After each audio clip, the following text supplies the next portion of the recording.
Greetings and salutations, everyone. Welcome to today's ArchCast, where we've got a nice variety of topics today.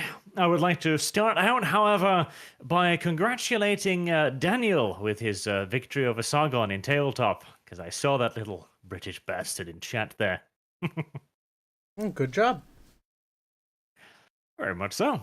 And if his son can ever reach up to Sargon's painting standards, I think we've got a future Golden Demon winner there. If GW is still alive in 10 years, that is. Yeah, that's a good point.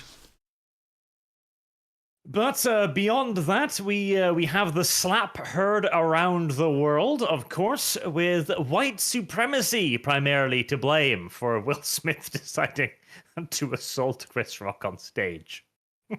Yep.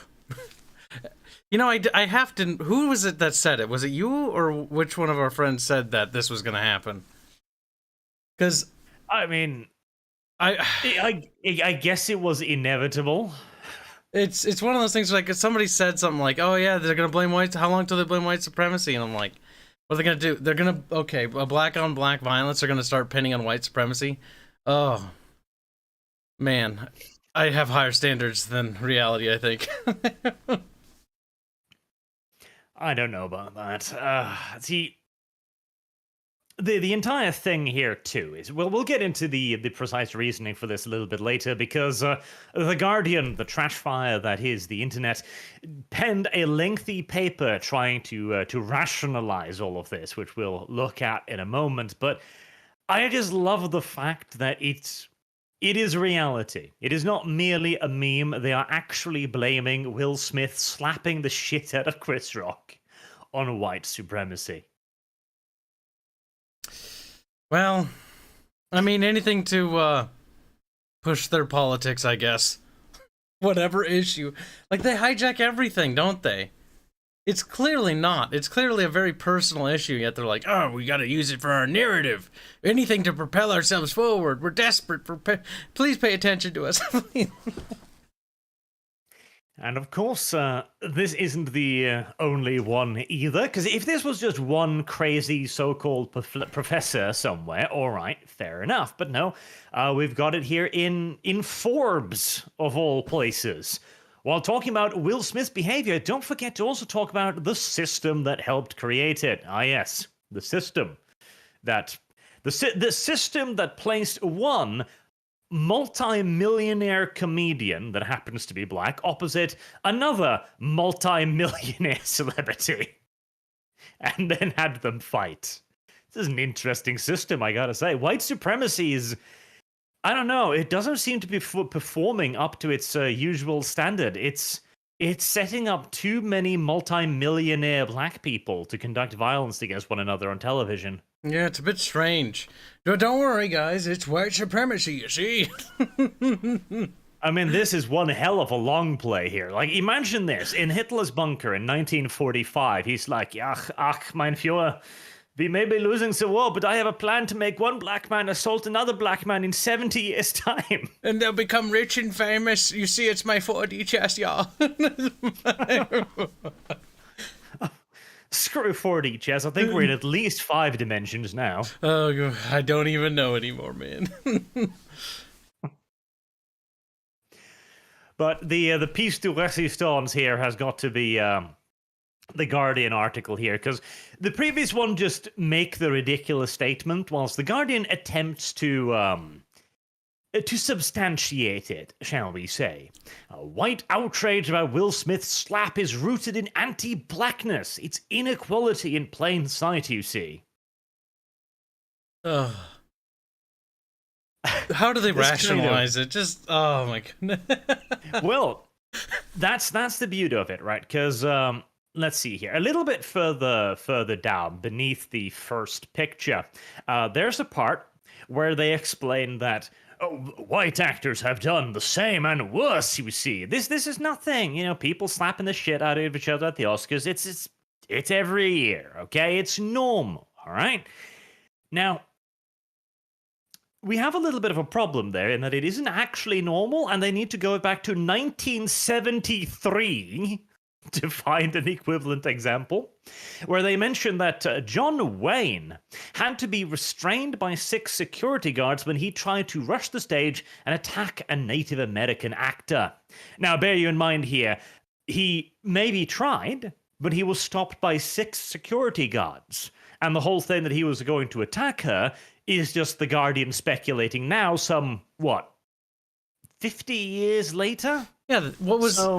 So the thing is, they're speculating over an event that is going to be long out of people's minds, so they can paint a completely different picture about what actually happened. Now, I actually don't know. What was John Wayne doing? Was there did this person insult him or something during this award ceremony? I could see it. I mean, actors do that shit.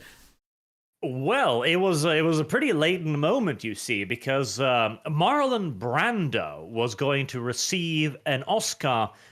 Oscar.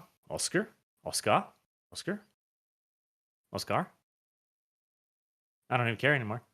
But anyways, Marlon Brando was going to receive a reward, and he'd gotten into quite of a tissy with the Academy over Native American representation in movies, because this was already beginning to sizzling just a tiny little bit all the way back then. By the way, I highly recommend checking out Razorfist's Hollywood Was Always Red series of videos on this to really get a good insight into where this started. Yeah, those are actually really good, and actually, like, I was kind of aware of the whole situation, but that expands it by quite a bit, because he goes quite in depth there. Yes, definite shout out to Razorfist on that one. But basically, Marlon Brando had decided to refuse the prize, and he sent a Native American woman to receive it, quote unquote, on his behalf and say, oh, I don't want it, and then have a little speech about Native American representation. And this was unheard of. Like, this was a tremendous middle finger to the Academy. At the time, people were pissed at this, because it was the introduction of a very openly political thing into an area that it was at the time very non-political. Like, you didn't bring your politics to the Oscars. Like, that wasn't what it was about. It's stupid entertainment. It's cowboys and Indians shit, you know? Mm-hmm. Yeah, definitely. And John Wayne had supposedly been restrained by 6 security guards to stop him storming the stage. All right, let's just assume that, right? John Wayne was like, I'm going to kill that Pocahontas, and stormed up on stage, right? 6 people tackled him and dragged him back to his seat. Where was the security to stop Will Smith, by the way? Excellent question. Excellent question indeed. There was none. They've become quite fat and lazy. See, the problem is, right, now that you've said that, that sort of is a bit of an eye-opener about the John Wayne situation, and back in the, 1973s, when that happened. You can see why an actor would be so upset. This is the politicization and the polarization of their field, of their art. You know, you would be mad too. It's like somebody coming into your thing and, drastically radicalizing it and adding elements that don't belong there. The Academy is existence isn't there to promote political ideologies or things like that nature. It's not there to push stuff. It's there to celebrate, actors and their skills at acting, So it's kind of, now it's a bit of an industry self-masturbatory process, but it's one of those things where I very much think that, that's interesting, when that actually started. And what's funny is if you actually watch Razorfist's video, tie back to that, he goes into that stuff a bit more. The Reds in Hollywood, especially the directors, the interpolitics that are going behind there. Very interesting. Mm-hmm. It is very interesting. So there were no security guards to restrain Will Smith. Mm-hmm. There were no security guards after he had already assaulted the entertainment. There were no security guards when he went up on stage to receive his prize. There were no security guards at the after party. And Will Smith just returned home, and that was it. Yep. The incidents are not comparable in the slightest, and this was the only incident they could find to go like, oh, white people have done much worse. White people have done much worse, even though nothing actually happened during this instance. But here, we actually have physical assault taking place. And hey, even if there was an instance of a white dude walking up on scene and kicking the shit out of another white dude, you know what? I'd condemn both of them. It's such an idiotic point to make to begin with. Yep. But they're making it. They are. Now, right above the second picture there, too, he makes another point, saying, I also find it hard to believe that the same white audience who consume violence against black people on screen to an almost fetishistic degree, and are quite happy to have the Academy awards these gratuitous violent projects year after year, are so distraught about an open palm slap. Wow, that's a fantastic point, isn't it, Kyle? Can you see any difference between violence on a movie screen and in real life, Kyle? I don't think so. According to this guy, no. Oh my god. It's difficult to distinguish, isn't it? These people. Oh, this actually hurts my brain. Like this is some really like spine-snapping mental gymnastics they're performing here.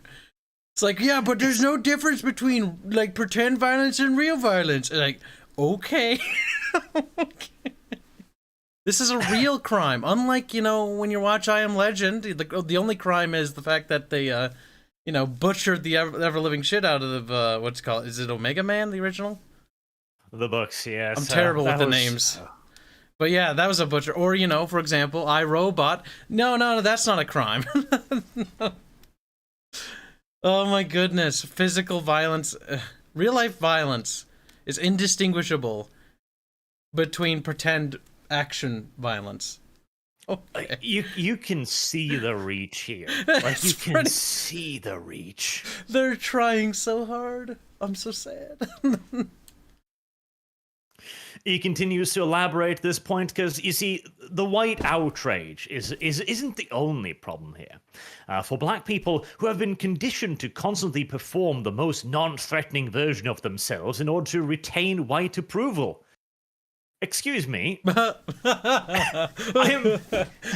I'm pretty sure this isn't, like, what are you trying to tell me here, Mr. Guardian Author? Like, is expecting a black man to not assault another black man unreasonable somehow? Is this performative? Oh, yeah. What? I can't even believe we're talking about this right now. But there's a certain level of comedy in that and sadness. But yeah, apparently you need to just get with the program, Arch. Okay, there's no difference here. It's the same. To fluff Sargon a little bit here, as since he's listening anyways, but he called this. I remember still watching or listening to a video he did like 5 years ago on this topic. Yep. When he was talking about oh god, I don't remember the term. Basically, not giving black people any agency, like reverse racism, where you go like, they're just children. Yeah. You can't expect them to not assault each other, and doing so is racist. It's sort of like the sort of white savior complex, where they're like, they don't know any better, I have to guide them, because only I know what's best for them, Yes, it is literal, full-on the white man's burden being espoused here by The Guardian in 2022. Isn't that ironic? It comes from the same party that believed in that. Oh, it's so strange. God. The bird might change its direction, but the feathers do remain the same. Oh, I couldn't put it better myself. It's actually laughable. Like, it is genuinely ridiculous. Oh, the entire thing is just so dumb. Like, this has nothing to do with race. None whatsoever. And suggesting that it does is racist in and of itself. Why did Will Smith attack Chris Rock? Well, you see, it's because he's black. The Guardian, 2022. Okay. It's a very weird position to take, but it's one they're taking. Disavow, but okay. Oh my god, this actually hurts my fucking head.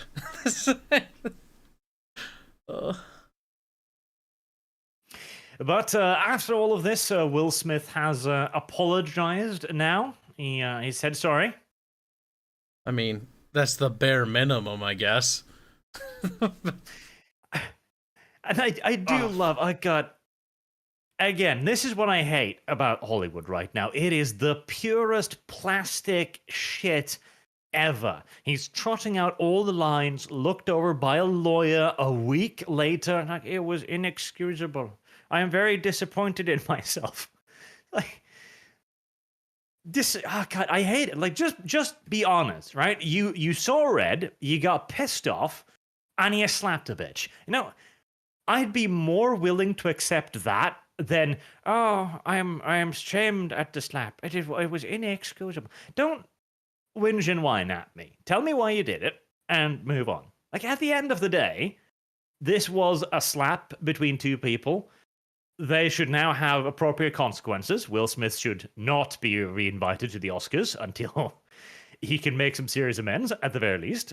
Criminal charges should be levied. I mean, this is misdemeanor assault, so, you know, it's not like he's going to go to jail for 10 years. It's low level, but I do think that, you know, they should pay for the crimes they commit on live television as well, because it's not like we, the normal peasants, will be given the same sort of treatment. Well, let's put it like this: if you or I had walked up on stage and slapped Will Smith, oh my God, we'd probably be lynched. Like, that's the thing, though. We're not held to the same standards because these are the elite. They, you know, I can't believe I'm saying that in today's. You'd think we'd have moved past that, but we haven't. No, this is very much so the modern day aristocracy. But the thing is, too, they are losing a great deal of traction as the modern aristocracy. In fact, we're kind of beginning to move away from the movie stars. We are actually beginning to see the slow but sure death of the movie star being replaced by alternative personalities, being replaced by new up-and-comers, different forms of entertainment, straight-up YouTubers, in reality. Like, stuff like Hassan Piker is the more modern-day nobility than even Will Smith. He's a person who can break the rules whilst recording himself doing it. He can provocate for terrorism on the live air and have no consequences. Will Smith slaps another person on stage, his career's probably done. Yeah, that's kind of true. It's all about having those connections and friends in high places. There was also let's see. If I could find it, Jim Carrey actually had a very interesting take on this, where, well, he's announced that he's retiring again from, I think, the 72nd time now. I'm sorry, Jim Carrey? Yes. Isn't he in the Sonic movies? I'm terrible with faces and names. Please give me a picture. He has announced that he is retiring again. It's been a few times now. God, please don't go back to painting, though. Oh, that was terrible. God, what's with the celebrities and like ex-presidents when they try to paint? Like, it's just abysmal. At least they didn't start trying to paint first.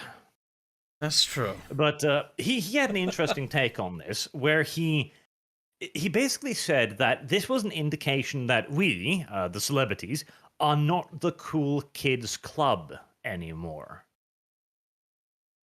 Which was a very interesting way of putting it, in my opinion. Because he's kind of put his thumb right on the point there and gone like, yeah, we don't have that moral superiority anymore. We aren't the cool kids, the ones everyone wants to be like, the larger-than-life personalities with a degree of moral authority that nobody else has, and it is unquestioned. Like, it is just a thing that exists. Like when 9/11 happened, right? That chastisement of America.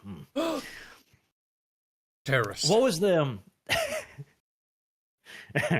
I'm closing in on Hassan Piker territory here, but there was a... I remember listening to a radio report of this afterwards, and there was one of the weirdest segues ever where they went like, now, let's hear what some rapper has to say about all of this.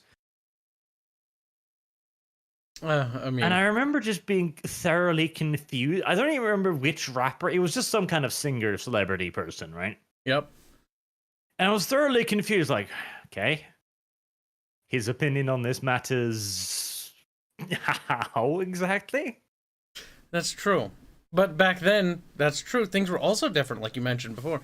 Actors were put on a higher pedestal. Like, look back even a little bit further, just a decade or so. You had, the big action heroes from the 80s. The Arnold Schwarzenegger, I'm so bad with names. Stallone? Sylvester Stallone. Yes, there we go. Sylvester Stallone, yeah. Terrible with names. But, and like, they defined movies. Like, you watch those movies, and you're watching a Sylvester Stallone movie. You don't really think about the title so much as you sort of more or less think about the actor who played in it. Now it's not so much the case anymore, is it? Like, I don't really think, personally, about the actor's name in the movie. I'm like, was it a good movie or not, is what I mostly ask myself. Or, oh, it's the movie for X IP. I like X IP. I'm interested. Not really following any actors and actresses anymore. It's also that we don't have that hype around them. Like back in the day, when a new actor was on the rise, it was everywhere. Like I remember when Leonardo Dicaprio was first starting to hit it off. He was on everything. He was talked about everywhere, every TV show, on the radio, in the news, etc., all over the place. Now, like, who's the up and coming actors of 2022? I don't know. Like, I can think of... I know one. That one you like. He played in the Witcher show. Cavill? I mean, Henry Cavill, yeah, but... I mean, Henry Cavill's been around for ages now. Yeah, there was that other guy, Chris Pratt. I remember. There's the guy who played the Deadpool dude. Ryan something. I don't. Chris Pratt too is hardly a newbie in all of this. I know. I'm trying to think of like all the big names that are coming to my mind, and like that's as good as it gets. Like, here, let me like list off some of the up and coming actresses according to like IMDb, right? And gotcha. You stop me when you know somebody. All right. Lulu Wilson. Keep going. Sonny Suljic. Nope. Mia Sheck. Mm-mm. Farrah McKenzie. Nope. Dixie Eggerix. Mm-mm. Austin Johnson. No. Theo Briones. No. Okay. No. Sanai Victoria. Nope. Alrighty then. I don't know any of them. Ashton Taylor. That sounds familiar. Okay, there we go. So we had to go down to number 15 on this list. Is Ashton Taylor like he was popular in the 2000s, right? Sounds familiar. He was in Black Panther. Okay, I might be thinking of someone else then. Might you? Because he'd be old now, right? Or he'd be like middle-aged.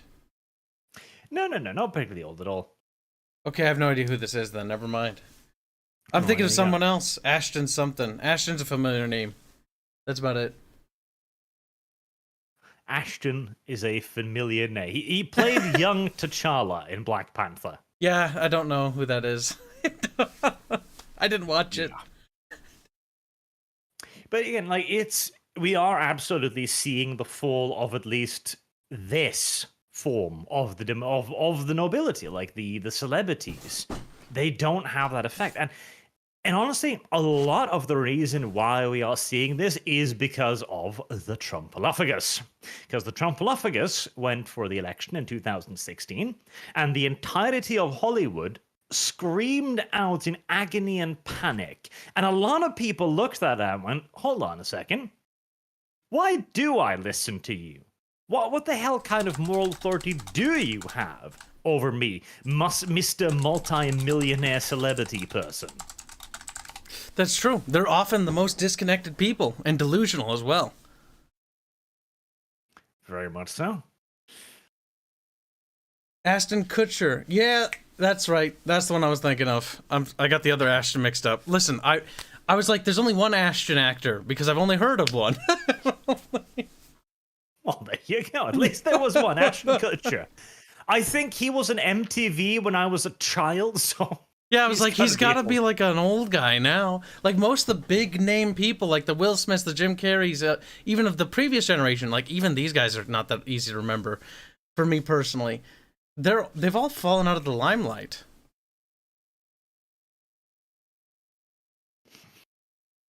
They are. Even the people we're talking about now, right? Will Smith and Chris Rock. Like, these are celebrities from absolute ages ago. What, 90s, right? Yeah. I mean, Will Smith's...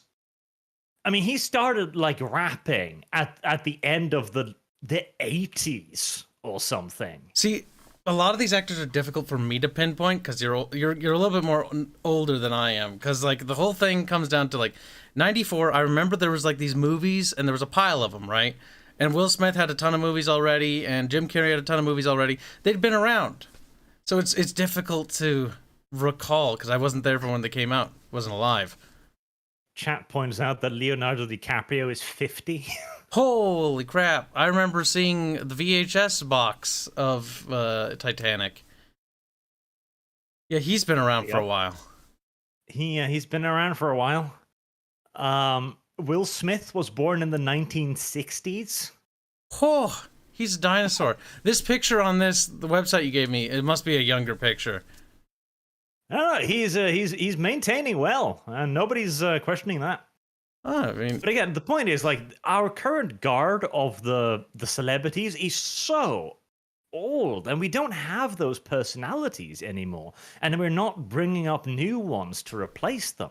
And when we do, it is so rare to see them really begin to spin out and create other franchises for themselves to like become those celebrities. They tend to pop up in one movie or one TV show, and that's it. They just disappear after that. Yeah, they kind of do.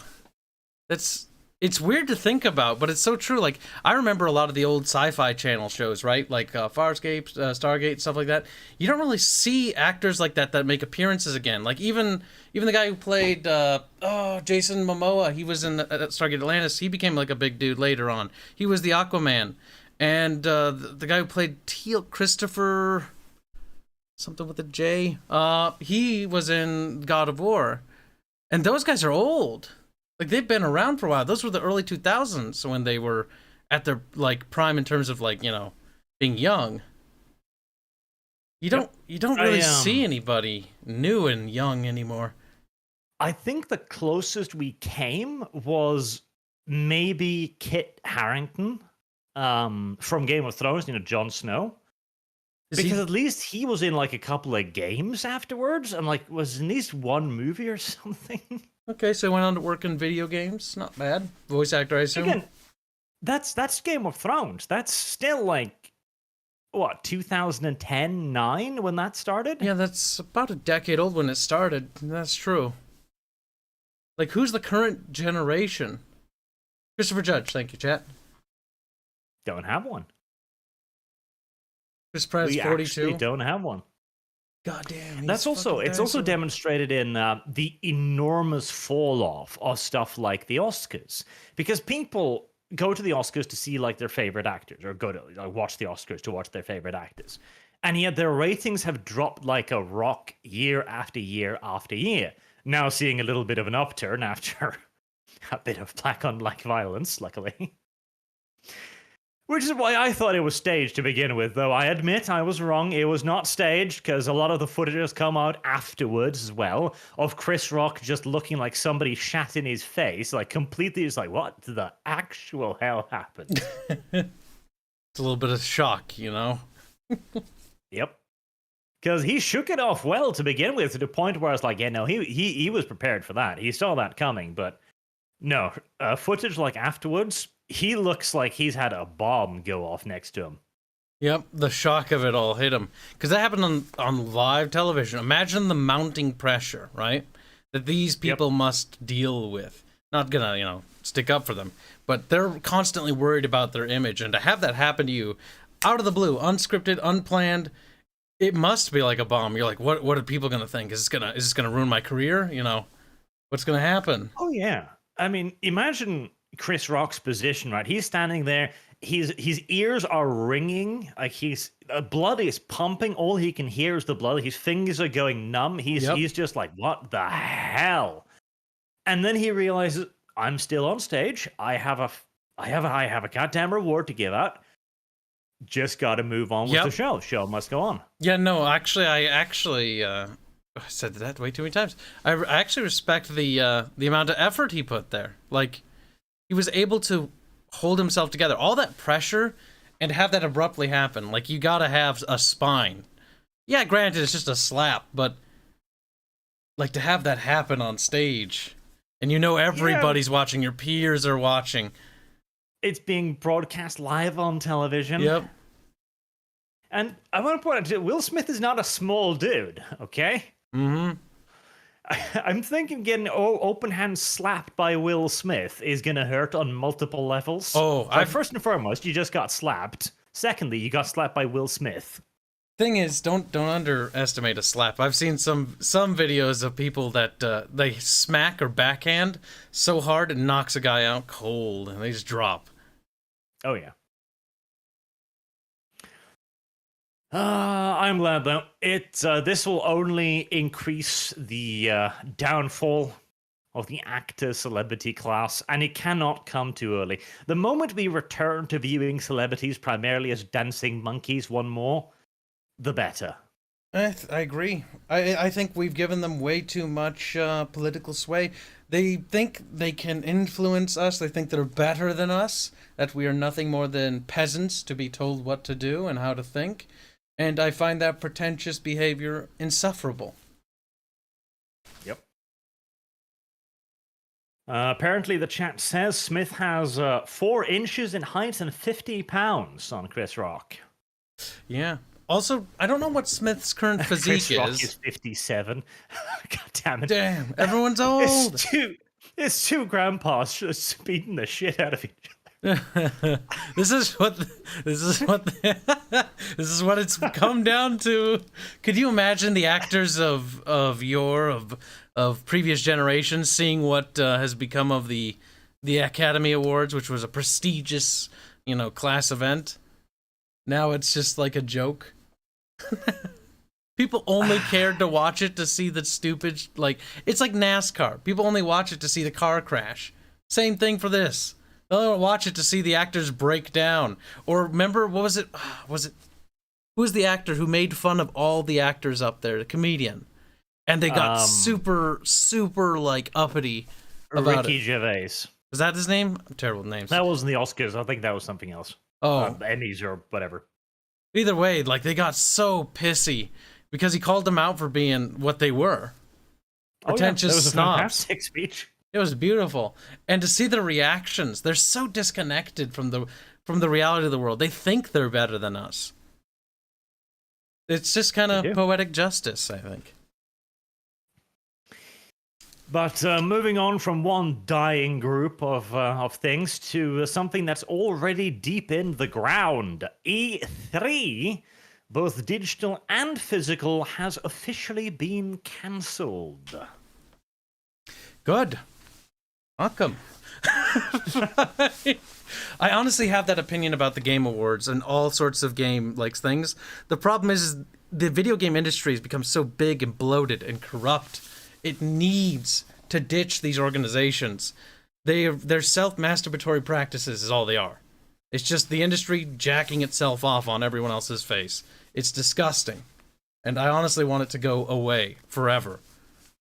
They are. And the thing is, too, E3 is just the video games industry's attempt to ape the TV shows or award shows. They was going we're going to be the Oscars of this and this. People are already sick of these shows when it has the biggest celebrities in the world. Why the hell would anyone care about E3? Yep. Very true. It's like the video game, remember the gaming magazines, like PC Gamer and all those mags? I remember as a kid always enjoying those magazines, and especially the big diorama I always talk about for Supreme Commander. I thought that was the coolest thing in the world. And then you later learn as you grow up that when you look back, you notice that a lot of those journalists were kind of always liars. Like, they were always taking bribes. They're always infatuating games for favors and stuff like that. And honestly, I kind of want it all to burn. Yep. The thing is, too, right? Because it wasn't universally bad necessarily. To begin with, E3 was intended as a bit of a celebration of the industry, and you know what? That's fine. That's fine too. I don't mind industry celebrating themselves a little bit and going like, okay, look, we've done some cool stuff. Let's throw a party, basically. And if people want to watch, awesome. And there are many opportunities to expand this into a audience thing as well. Like E3, for example, was a great way to get the latest news on the games. The games companies had to produce lots of cool trailers, playable demos for the audience to get people to go like, okay, this game's looking to shape up like this and that. Back in the day when we naively thought we could trust games journalists. Yep, but those were different times. And thanks to the internet, the information age has brought us, well, a lot more alternatives for, you know, literally nothing. The independent, like, YouTubers that review and cover games, I trust them more than I would trust one of those publishing magazines. And we are actually, that sounds so Christian, we're truly blessed, Arch, to live in the time we do now when it comes to gaming news, because we have unlimited amounts of sources to cover. There are so many content creators that cover games. Some of them sell out, yes, just like the journos, but there's enough of them and variety there that there's going to be the handful of good ones that actually do tell the truth. Mm-hmm. But, and again, like, when it was just a big party, I didn't mind E3 at all. In fact, I thought it was a pretty beneficial event for everyone involved. Like, the industry people, they got to go there and schmooze with other industry people. Like, make connections. Yep. Yeah, exactly. Like, do inter-studio stuff, exchange phone numbers, business cards for future jobs, etc. Lots of beneficial stuff. And for the audience, they got to have a look at lots of stuff in progress. They got a little peek into the game industry.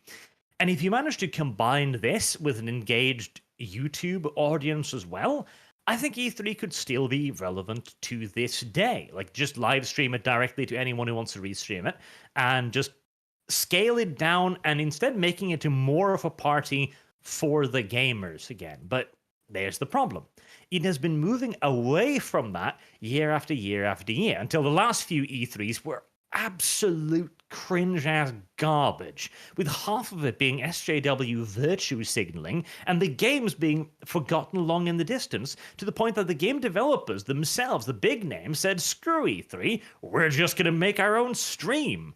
Because E3 was offering them nothing. It wasn't offering them enthusiasm or a big name or a huge platform or a stage to show off their stuff. It was just an empty hole with some people walking around and nobody cared.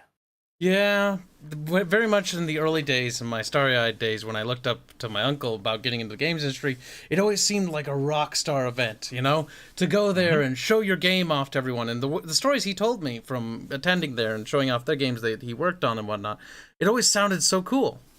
So cool to be at. Oh, I'll pull this up in just a second. I found something much better to put up in the background. There you go, chat. It's loading.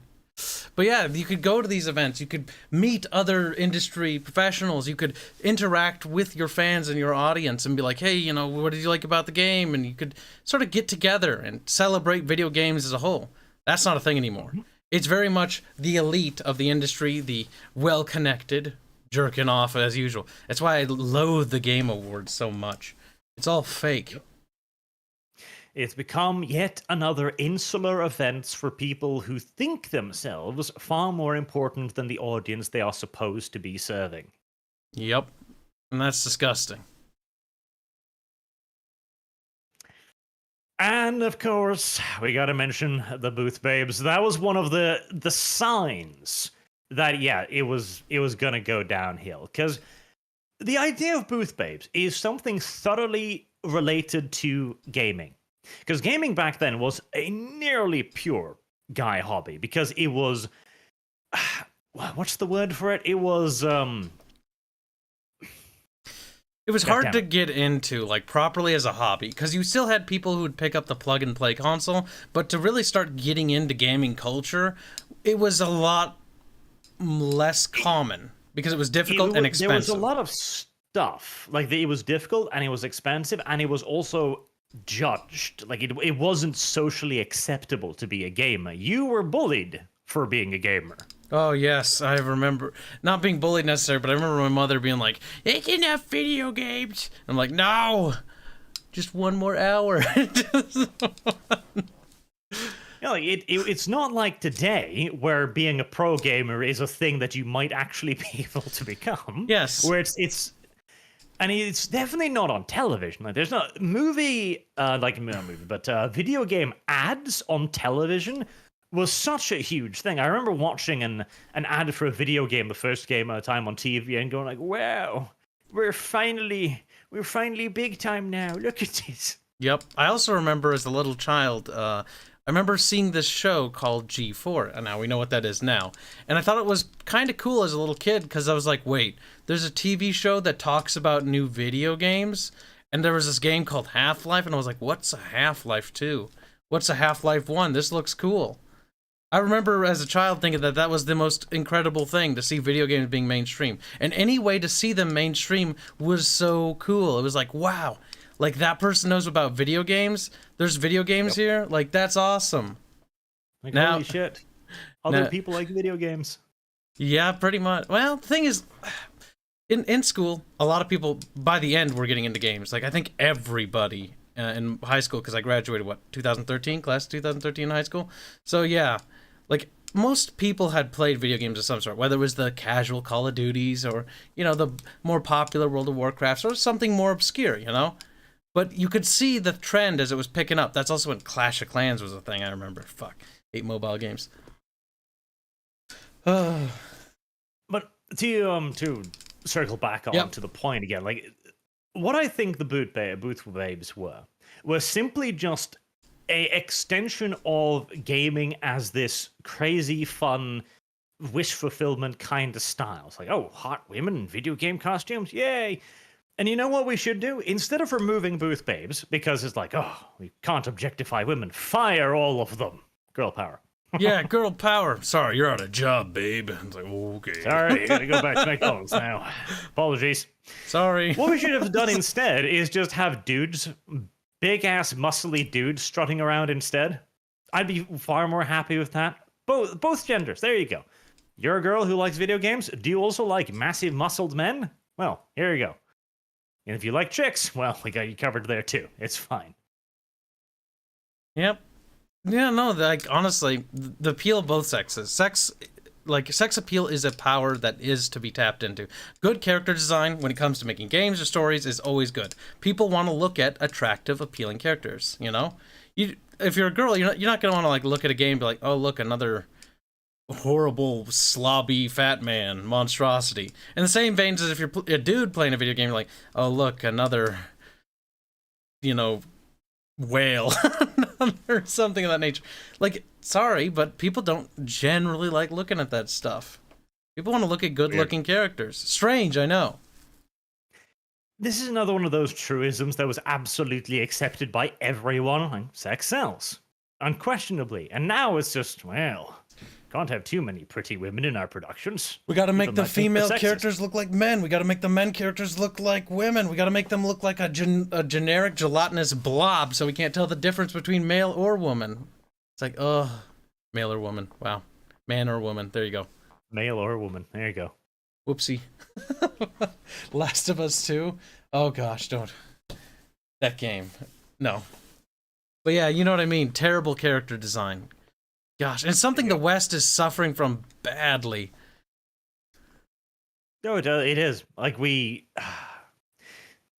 are so far behind on that. And it's going to be a while until we rediscover it. But another thing dying, another thing to be happy for.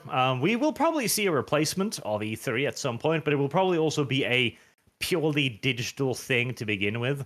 In fact, I wouldn't be surprised if E3 was entirely replaced by literally just studios doing their own digital events, because that's already kind of happened, where That's the true. big name studios just do their own shit. I mean, what was it, BlizzCon? I have a few friends that still are into Blizzard games. Like, I remember they talked about buying the digital tickets, and I just... Personally, I don't... Like, why? I don't see the value in it, but, that might just be me.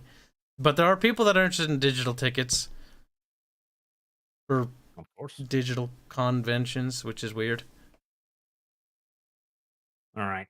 Let me go through some super chats, and then we'll move on to our final little topic for today. See, when we don't have Mexicans on to rant at us, we can go through our topics a bit quicker.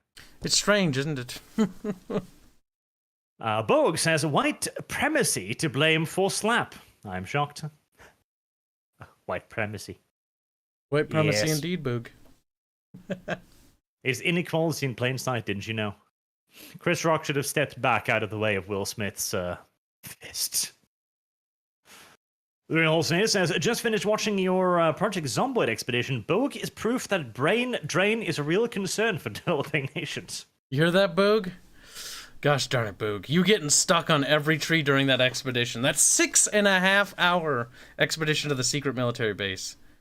Yeah. That was stressful. And then Arch wanted to just bail, I remember. He's like, just keep driving. It's like, what about the rest? He's like, I don't care, I want to sleep. Yes, like 6 hours later, I was done with Project Zomboid for that day. He wanted to go to bed. To be fair, that god dang forest was so stressful. Oh, that was a nightmare to navigate. It took forever to go anywhere. The worst and longest expedition we've ever done in that game. Oh. Sanguine says, Arch, why do you hate Swedes so much? As every good Englishman knows, it's the French that deserve your unending condemnation. See, the English get to hate the French because they've been at war with them. We've been at war with Sweden more times than England and France have been at war with one another. That is why. That is why we get to hate them. Shadow Turtle Yin Yang says, so squats are back? No, they're not. I've seen the initial things. Those aren't squats, they're short people. Not a fan of their design so far. They don't look like squats at all. They don't have any particularly interesting design. They don't have any particularly standout feature. Literally the most interesting part of the model we've seen so far, the little dwarvy fighter dude, is the fact that he's got, like, toes on his boots. That's the most design level interesting element of this model. Much discussed. Mark Shame says, congratulations to Jada Smith for winning all the awards at the 94th Oscars. Jane 2 was a real big hit. His wife. See, we're not even going to delve into that because lots of speculations about marital abuse, the female kind. Shanna Fox 23 Zinazero, dye the leopard and it will still have its spots. Same for the demos. The Democrats, I guess. Yeah, no, it's true. They have managed to remain remarkably politically consistent when it comes to their opinions about black people. Sandoom says, hi Arch, hi Kims. Arch, I am animating a 3D robot mech arm picking up a hammer smashing a rubber ball. You're right, it's a pain and suffering and I love it. Yes, 3D animation sucks. Much shamed. Sorry, my question from last week wasn't clear. Kibbs, have you played the Mental Omega mod for Command & Conquer's Red Alert 2 Yuri's Revenge? I have played it before. I'm going to give it a second chance. I tried it last time, and I just... One of the things I do not like about, like, Yuri's Revenge... Oops, sorry about the squeak. Is the stealth missions, and...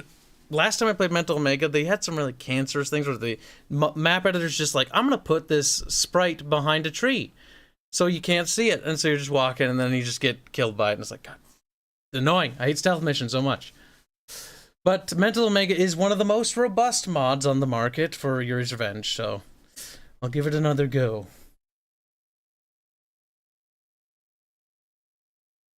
That's my answer, Bart. Say something. I hope I didn't lose Barge. Oh, good. Whew. I'd be worried there.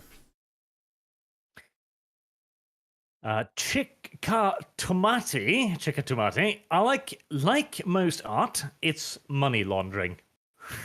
I mean, that's the point. People can buy your art for ridiculous sums, and because it's art, people will kind of just accept it. Bogue says, VTubers are the new celebrities. I mean, you're not wrong, which annoys me.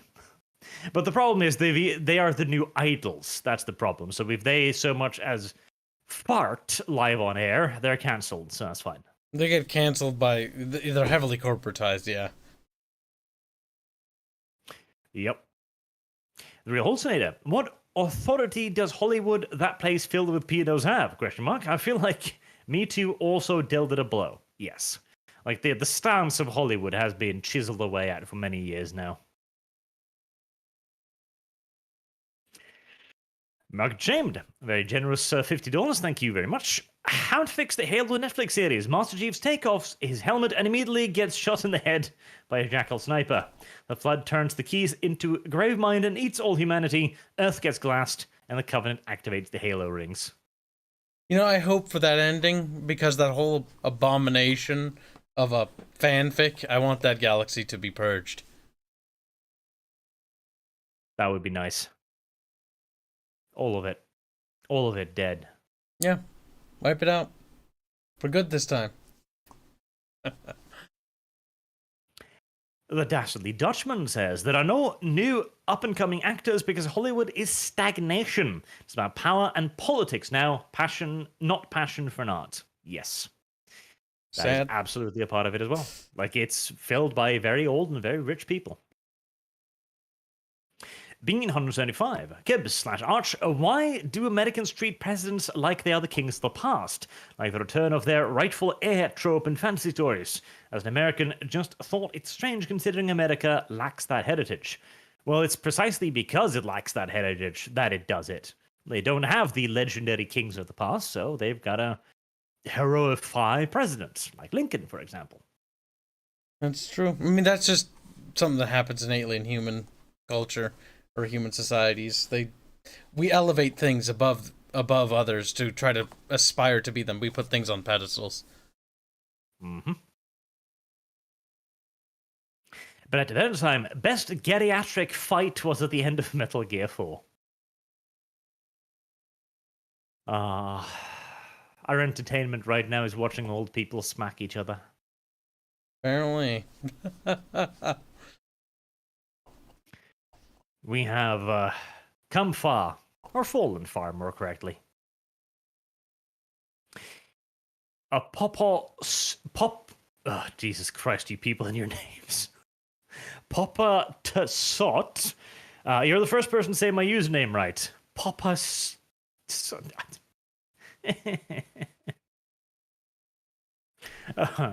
help me.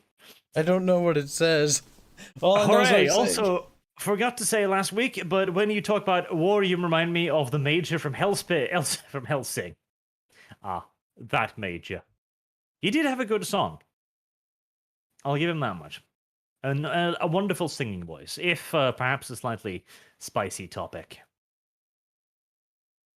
The Daphne Dutchman. Same thing happened to gaming industry. Stagnation because they played safe by being uncreative and pledging allegiance to woke. No passion left. Yes, it does seem that whenever you introduce politics into anything, you inevitably begin stagnating, because politics itself... Well, the thing is, politics is a very active field that has to reinvent itself quite often, which is one of the reasons why it often appears like politicians flip-flop like mad, and why you can dig up quotes from Biden 10 years ago that makes him sound like an absolute retard today. Because politics is ever-evolving, ever-changing. And it's also why you can't have politics introduced into a setting like video games or movies, because they'll latch on to one part. They won't think up the next political stance, and they certainly won't adopt to it because they're too large. And this isn't the main thing they do. Like changing Microsoft's course on a 6-month basis to adopt to the newest doctrine just isn't going to happen. Yep. It also forgets one of the core tenets of making a game. When you're making a game, what are you doing? You're trying to make a fun video game.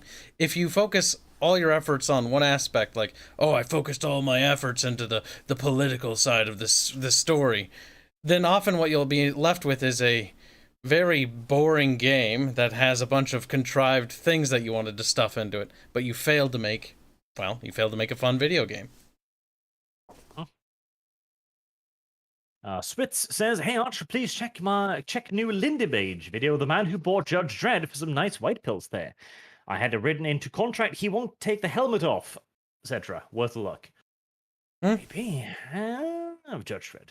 New Judge Dredd thing? Is that what I just heard? I wouldn't mind some more Judge Dredd things. And if it can stay true to the original, that'd be wonderful. So there's like, are they making a movie or a show or something? Well, it's just the guy who's bought the rights to it is apparently a fan and understands Judge Dredd, which is very nice. I hope that's true. Black1917 says, "Squick and Hail Arch Christ, our Lord and Savior. Breed Gibbs. Hi, Opossum." Oh, he's talking to a possum. Presumably, yes. Okay. All right. We'll save the rest. It was a bit more than I'd expected. We'll move on to the final topic, which I'll introduce by just asking Kyle to play this little clip here on Twitter. It's about a minute 17, so play that and let me know when it's done. Hold on. I have an idea how to help this along. Make this easier. We'll do what we did with the Halo TV show. And then I'll stream it to you so you can see when it's ready. Imagine that. Alright, see the screen? Technology. I do. Alright. It's like, I love Disney's content. Watching, all of the classics. They have been a huge, informative part of my life. But at the same time, I worked at small studios most of my career, and I'd heard, you hear whispers. I'd heard things like, oh, they won't let you show this at a Disney show. And I'm like, okay. So I was a little, sus when I started. But then my experience was bafflingly the opposite of what I had heard on my little pocket of proud family Disney TVA. The showrunners were super welcoming. Meredith Roberts and our leadership over there has been so welcoming to my not at all secret gay agenda. And so I feel like I felt like it was, maybe it was that way in the past, but I guess something must have happened in the last they are turning it around, they're going hard. And then all that momentum that I felt, that sense of I don't have to be afraid to let's have these two characters kiss, let's in the background start, I was just wherever I could just basically adding queerness to if you see anything queer in the show, I'm proud of it. But I just was no one would stop me and no one was trying to stop me. Okay. Uh-huh. That's delusional. That's beautifully hilarious. So this is from a internal meeting thing within Disney. It was live streamed in Disney, and that leaked out. And I'm thinking Disney might not be happy for that. Oh God, that's not hilarious. at all secret gay agenda. Yeah, that's a really terrible look, because Disney makes a fair bit of stuff for children, and you're inserting sexual content into children with the intention of I dare not fathom even. That's quite the bad look, to say the least. Oh, no wonder why they're worried about being found out for pedophilia. Wasn't something happening with Disney just recently, Arch, with them trafficking children or something? A bunch of them were arrested on suspicions of human trafficking, yes. Sick bastards. This is only, I think, further condemnation that they're doing something not good.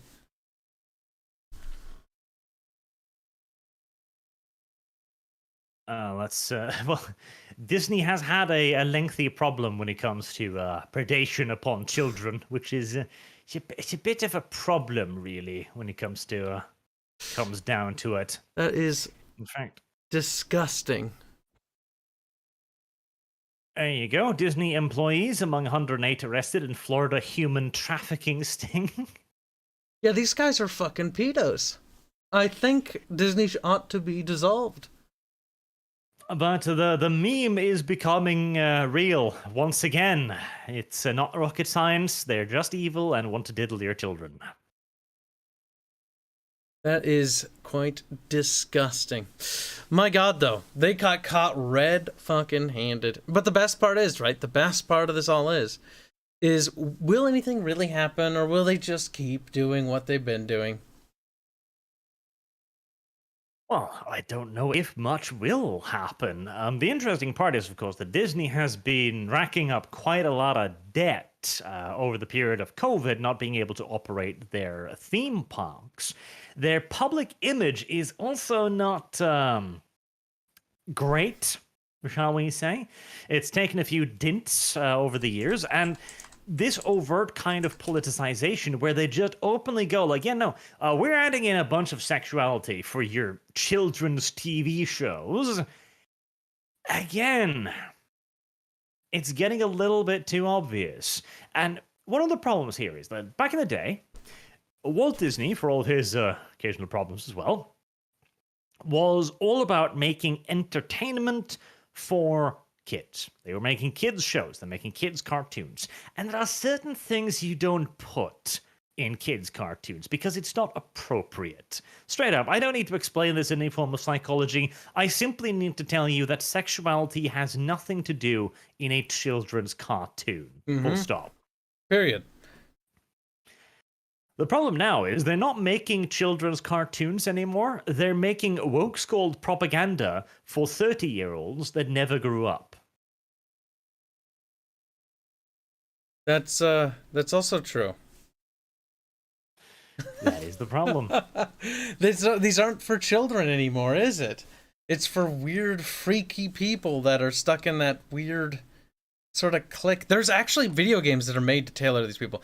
That cancerous series, Life is Strange, is exactly the same. Like, it's tailored for people that are stuck in that weird childlike phase that have yet to actually mature.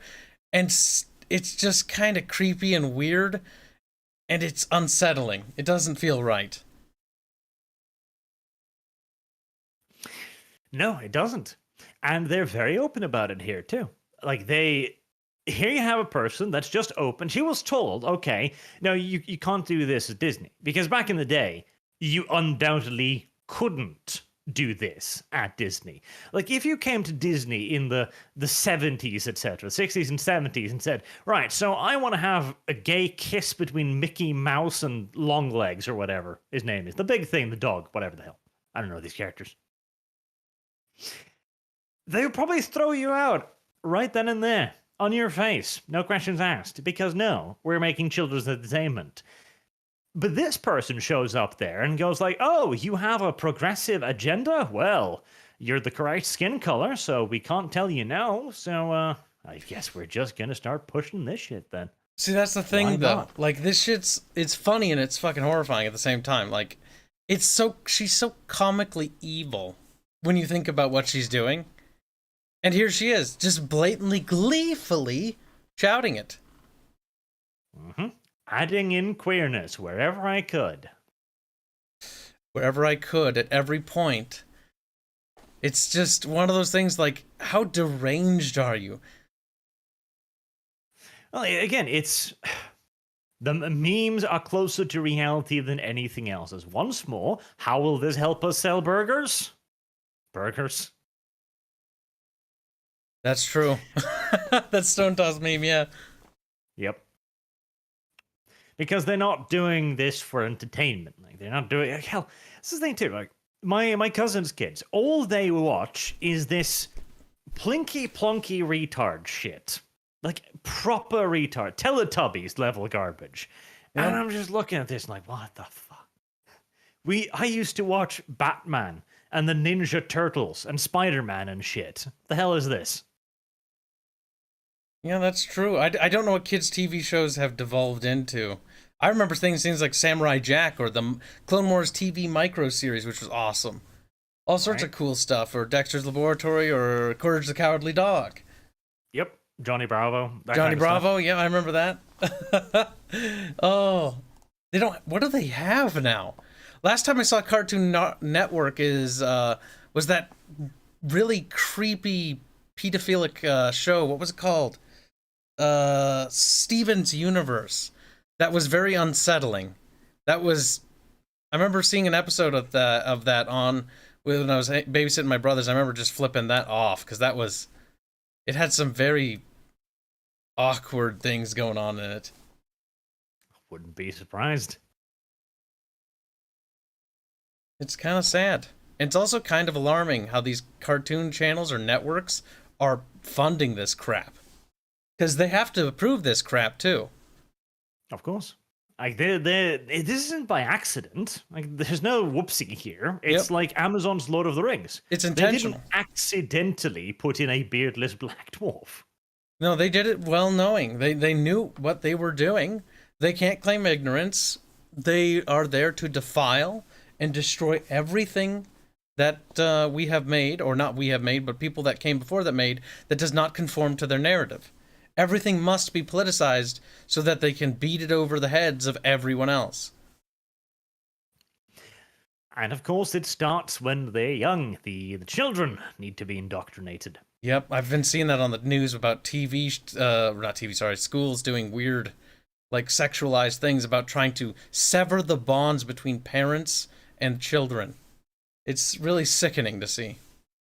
And this is, of course, what that Florida bill, the controversial Florida bill, was all about. The thing that Disney is now protesting against is simply a bill saying that no, you can't teach this kind of stuff in schools, and you gotta let parents know so they can yell at you.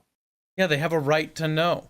It's funny how they tried to spin that in the news to be something that it isn't, you know? Like, oh, it's the anti-gay people bill. If you're gay, they'll fucking burn you. Like, they're trying to rev it up to be something it's not, when in actuality, it's just simply like, yeah, no, don't talk about this to my child, because you don't have the authority to do that. But the problem is these sick fucks want to sever the bond between the parent and their children, because they want to take your child from you, and they want to turn them into something that they can use against you. It's actually disgusting, and something has to be done about it. And honestly, what Florida's doing is definitely the right move against that kind of shit. Well, if we're very lucky, this will simply be the thing that children will rebel against. Like how every generation feels the need to rebel against their parents somehow. Maybe the parents in this case will be blue-haired hippies talking about progressivism, and the children will go, you know what? I think maybe that Austrian was onto something. Thing is, like, the funny thing about children, right?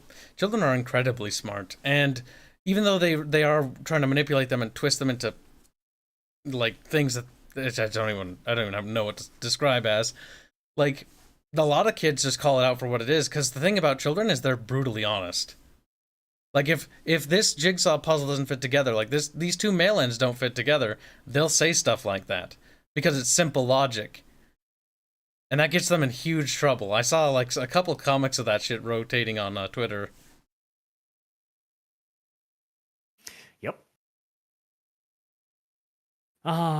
Today we just talked about people, about things dying, and it's a happy day. Everything is dying. I've always been optimistic when it comes to our little culture war, honestly, even in the more darker days when he wasn't clear, but I really do think we might be hoping for some swing around soon. It is getting less and less popular for this nonsense to exist. I sincerely hope so. What's up? A little bit of a side note here, an extra, if you will, because you remember not last week, but the week before, we had a little snippet of a YouTube video made by that Eric person dude. Yeah. Yes, and his argument appeared to be that if you speak English, you're a fascist. Which, I mean, I don't like the English people, but that's a little bit far, in my opinion. A bit extreme, yes. A bit extreme. Sargon decided to white knight for me on that. It's like, yeah, Arch is Norwegian. He's never seen a black person before, and you're right. I basically haven't. I mean, yeah, you live in Norway. It's on the opposite side of the planet. Yeah, pretty much from there. It's unlikely for him to be a racist, which was a good point. But What was interesting? He tried to kind of explain a lot of this stuff, like how people react to the Lord of the Rings for what it looks to be. We don't know if it's going to be a good show, but we can see the elements of it. We can see the politics being squeezed into it, and we can tell that this is very, very obvious as well. It's blatant. Again, beardless black dwarf. There's only one reason to do this, and it is a political reason. Eric then decided to respond to Sargon in the most hilarious way possible. We're not even going to look at the video because I looked at it. It was the dumbest thing I have ever actually seen. Basically, his defense is, you can't make fun of me because it's just satire. I don't take any of this seriously. And so he records a 50-minute response video in defense of his joke. Here's the thing about anything. When you put something on the internet, because apparently this person has the brain of a 2-year-old, it will be judged. Even if it's a piece of art, even if it's a song, or even if it's a piece of parody. Nothing is above critique or criticism. Nothing. Not even criticism itself. That's funny though that he thinks he's above that. It's like, you can't criticize me because it's parody. It's like, that doesn't mean it's outside of criticism. You're not safe. But again, I find it really fascinating to see this kind of a divide between, to be blunt about it, the us and the Dems and so on. Because this is satire, right? That's his defense. This is satire. Okay. What is satire? Because they even saw one, Sargon sent me a comment from the comment section saying satire isn't political. Yeah. Kyle, do I have to teach you the definitions of words again, you truculent little... Every time you use truculent, I'm going to do something you don't like. We're going to start making a list now. Okay, that's one truculent today. You want to do another one?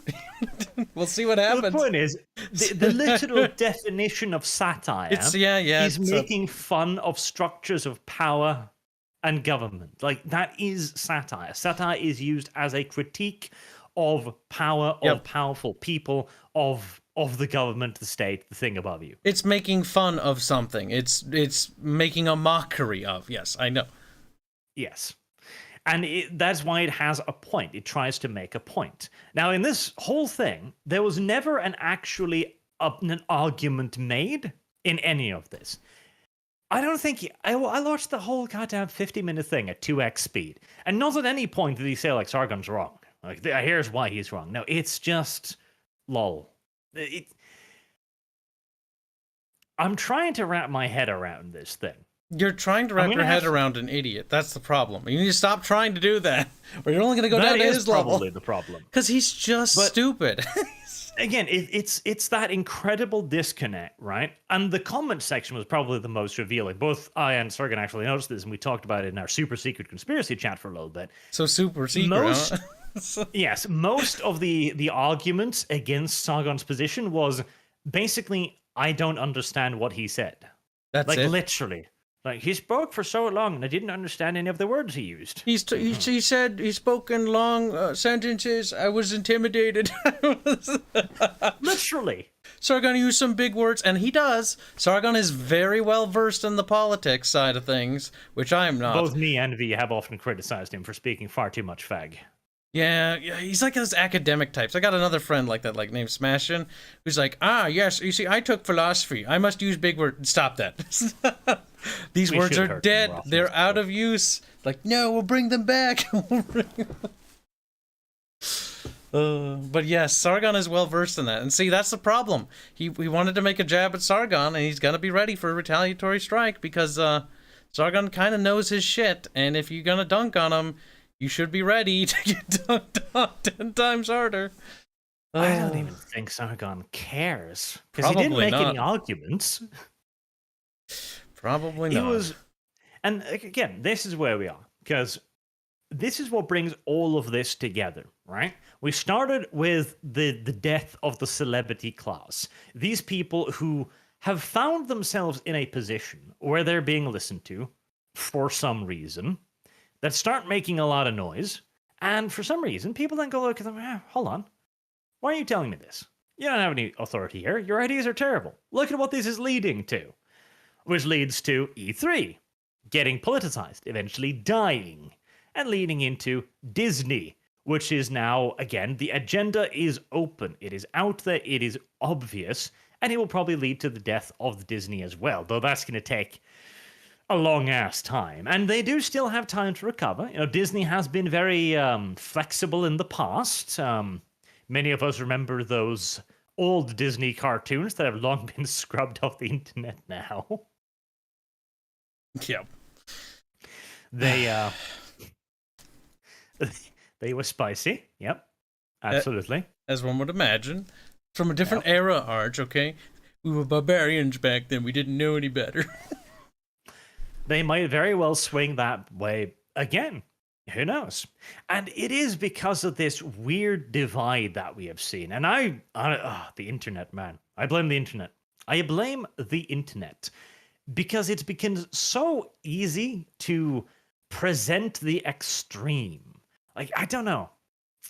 This is going to have to have a bigger investigation in my head at some point, because I think I might be getting onto something again where all of this is accelerated, and you've got the journey of a lot of these people. I told you about that Jon Stewart video. I'm probably going to do a video on later, where Jon Stewart went from being a very kind of central kind of guy who would criticize both sides, and he would basically be actual satire. He would point and laugh at everyone around him who were doing stupid shit. And when people came back at him like, Jon Stewart, you're not telling the news properly either, he would defend himself justifiably so by saying, I'm a comedy show. Because that was all it was. There was no pretense. There was no attempt to be like, oh, we're actually political. It was just a comedy show, and it was ridiculous and outrageous. Now, our comedy shows, our entertainment is stuff like Disney with its gay agenda. Yep. That is definitely worth exploring in its own dedicated video, because there's something to be said about that. It's the lack of gatekeeping, I tell you. These people should have been shut down earlier. I mean, yes. Thing is, yeah, gatekeeping. Like, gatekeeping probably would have prevented a lot of this stuff had people actually, did it. But the problem is not everybody wants to be that guy that, is like, you're not allowed in here. And it's like, oh, well, maybe we'll just let one in. And, that naivety led to a lot of problems down the road. There's a reason why we need to introduce that system from that one episode of the Orville, the Star Trek show that's actually Star Trek instead of Star Trek, where they just judged celebrities to mental fryings if they got too controversial. Mental fryings. Yes, they just had to fry their brains a little bit if they didn't get enough upvotes. That was just how it was. Mental fryings. Yep. That sounds very... Orville, by the way. Sounds very... Isn't the Orville like a parody show? I haven't actually watched it. Oh, it's both. It's a lot of it's parody, and a lot of it is actually halfway serious. And the problem is the serious parts are a lot better than the parody, so I kind of wish they would just goddamn stop it with the parody. I mean, they might as well just replace Star Trek, considering Star Trek hasn't made good Star Trek since, like... God, I mean, there are some people that defend Enterprise, but no. Not I. Man, that's sad. It's been SJW to high hell. Oh, but that's everything, though. What hasn't? Yeah, exactly. That's the problem. Everything has. And we're lucky, like, things like Stargate died when they did, And I hate to say that, because had it not died, God, I don't want to know what a SJW gate would look like. Ugh. That'd be pretty bad. Oh, man. Don't worry, they'll Best revive thing you it. can hope for is for your favorite franchises to be dead. Be dead and preserved the way it was meant to be. I'm sure somebody will dig it up and relaunch it eventually, Kyle. Don't worry about it. As I suspected, everyone's saying Season 4 is good. I couldn't make it past the Season 1, though. Much like I Am Legend. It was revived, Kyle. It was just a tiny little stupid book. from the 1950s, and then Will Smith leant down and wiped I his ass swear, with it. I've seen a 19 like I used to watch a lot of black and white films with my dad. There's got to be an old movie in black and white about Omega Man or whatever it was called. I could have sworn I've seen it somewhere else. Well, no, the Omega Man, I'm pretty sure, was a film. Oh, is that the film? I'm pretty sure. Because the book is called I Am Legend then. Yes, the book's actually called I'm Legend. Okay, and okay. So there was actually an old movie because I could have sworn I saw a movie about the book, but I can't remember. It was a good book. Short one too. I would highly recommend looking up if you can find it. It's not long. It's one of those dime store paperback things from way back in the day when these things were made and sold like mad, like comic books practically. Oh, I know, chat. Yeah, and I heard that. They're pretty cool. They're rebooting Babylon 5, and I absolutely love Babylon 5. It's got great amount of like politics there, like interstellar politics between the different races, and it's very cool how they play that. Oh my god. They're making a new show, and a lot of people like they got the original writer, but like a part of me's got that, you know, little tick go off, or it's like, but is it gonna be good? Is it gonna be awful?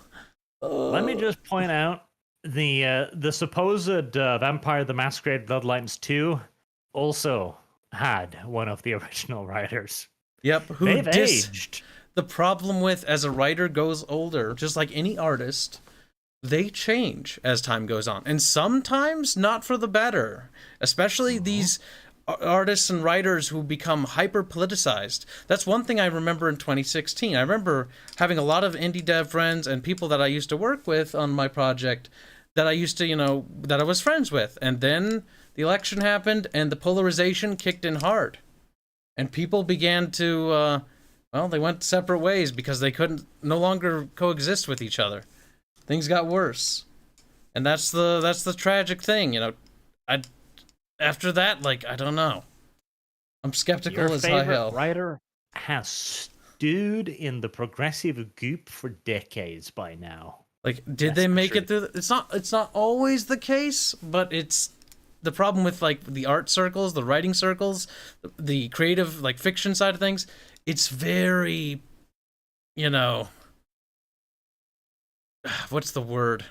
Politicized, I suppose. And not a good way either. But hey, if it's turns out to be absolutely awful, then that's great.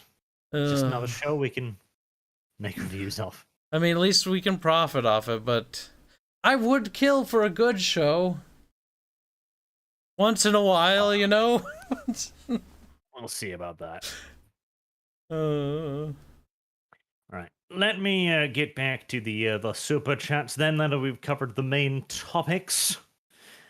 Kibbs is VTuber says, as is customary, Kibbs is late. Let me sing and dance of my people. Chat, why is Kibbs always late? Late is tardiness, his fate. For Kibbs is always late. For that is his fate.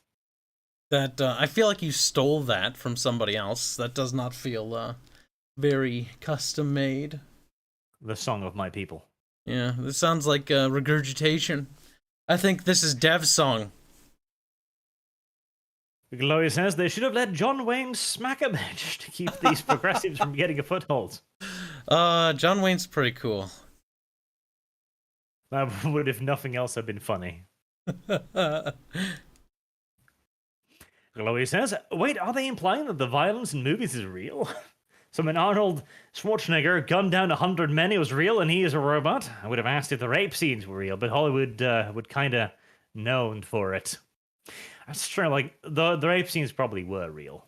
Done off-screen, of course, but nevertheless real. Gotta give it that authentic experience, right? Yeah, how can you truly rape someone if you haven't tried earlier, you know? Yeah, you want it to, I don't know, I don't know where we're going with this. You want to get across an authentic experience, I know. You want it to definitely captivate the audience. VD2000 says, I read Isekai Meiku Haramo because you mentioned it last week. Arch, your waifu, Roxanne, is trashed here. She's just a robot for the MC's desires, but anyway, keeps the manga recommendations coming. Oof. Your tastes are awful, sir, I must say. No, see, okay, here's the thing, right? isekai series, at their very most obvious level, is simple wish fulfillment.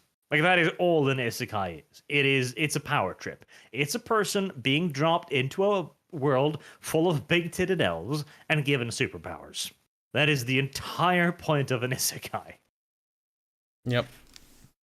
And in such a setting, Roxanne is the perfect character, because Roxanne is fancy, good fighter, and she's adorable, and she's fluffy.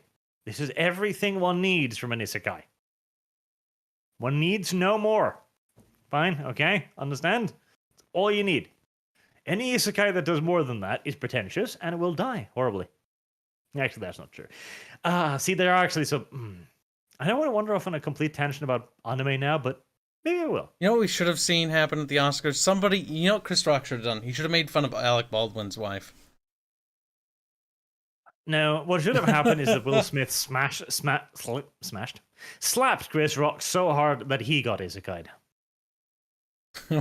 Just wakes up like, what? It's in a fantasy world now. That would have been much more funny. Oh, man. See, my joke involved Alec Baldwin committing murder, but... Because he's, murderer. And see, I don't understand the critique either. Because, yes, Roxanne is hardly the most active character, shall we say. But that's the problem with any isekai that goes on for too long, too. Like, if you wander out of the comfortable part of it. No, I'm not going to wander into a diatribe about the isekai genre right now, because it'll take a while. Oh, you're not going to do it now, but you're willing to get into a diatribe about politics when we had Rose on. I see how it is. It wasn't a diatribe. It was an explanation. It was, you couldn't control your tisms. It's not my fault that you're not smart enough to understand. It's not even about how smart we are. It's about how you need to get control of your tisms. Don't be truculent with me, Kyle. Oh, that's two.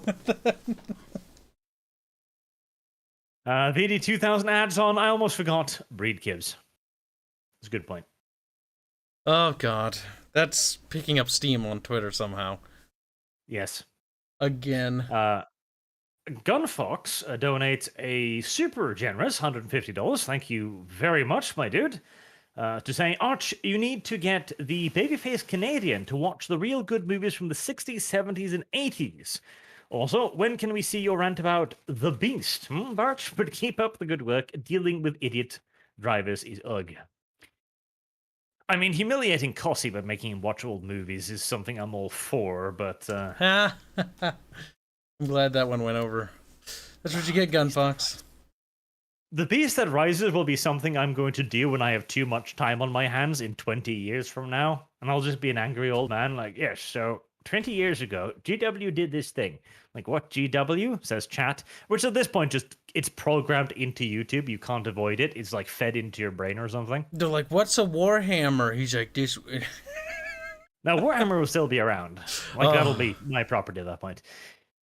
But I'll just have to explain that Games Workshop was this old company who said that the Imperium was evil. And then I'll go like, what? Yes, they're fascist. What? Warhammer. Oh, you mean the Disney thing, right? And Arch will be like, oh, you got the bad ending, Arch. You got the bad ending. That's the Astrian thing, which is currently on its Disney tree, the Disney sequels, yes. Oh, I see. Well, that's a low blow, okay? One of us is investing here. A lot of here. black people with Astria. Not on my watch. Sandoom says, I agree. VD2000 hashtag breed Kibs, but done by Rosa. Oh, good. They're now talking about breeding Kibs in the super chats. Sandoom, I wouldn't have it any other way, says VD2000. The pegging of Kibs is the primary selling point of this channel, which is beneficial in and of itself. Martha James says, Disney is Queevil. Queevil. Is YouTube censoring the word evil? Because nobody's spelling evil anymore. Don't worry about it, IDW. We dodged a bullet. And we need the unshelled version of The Little Mermaid. Damouse already pimped out the princesses. I wouldn't be surprised. The Little Mermaid. I do miss old Disney. It has some cool shit. Pocahontas. Pocahontas still has the best song in Disney history. Just actually. Hellfire's good, but it takes second place after Savages. Barely even human. Yep. It was so good. And it's a good message, too, actually.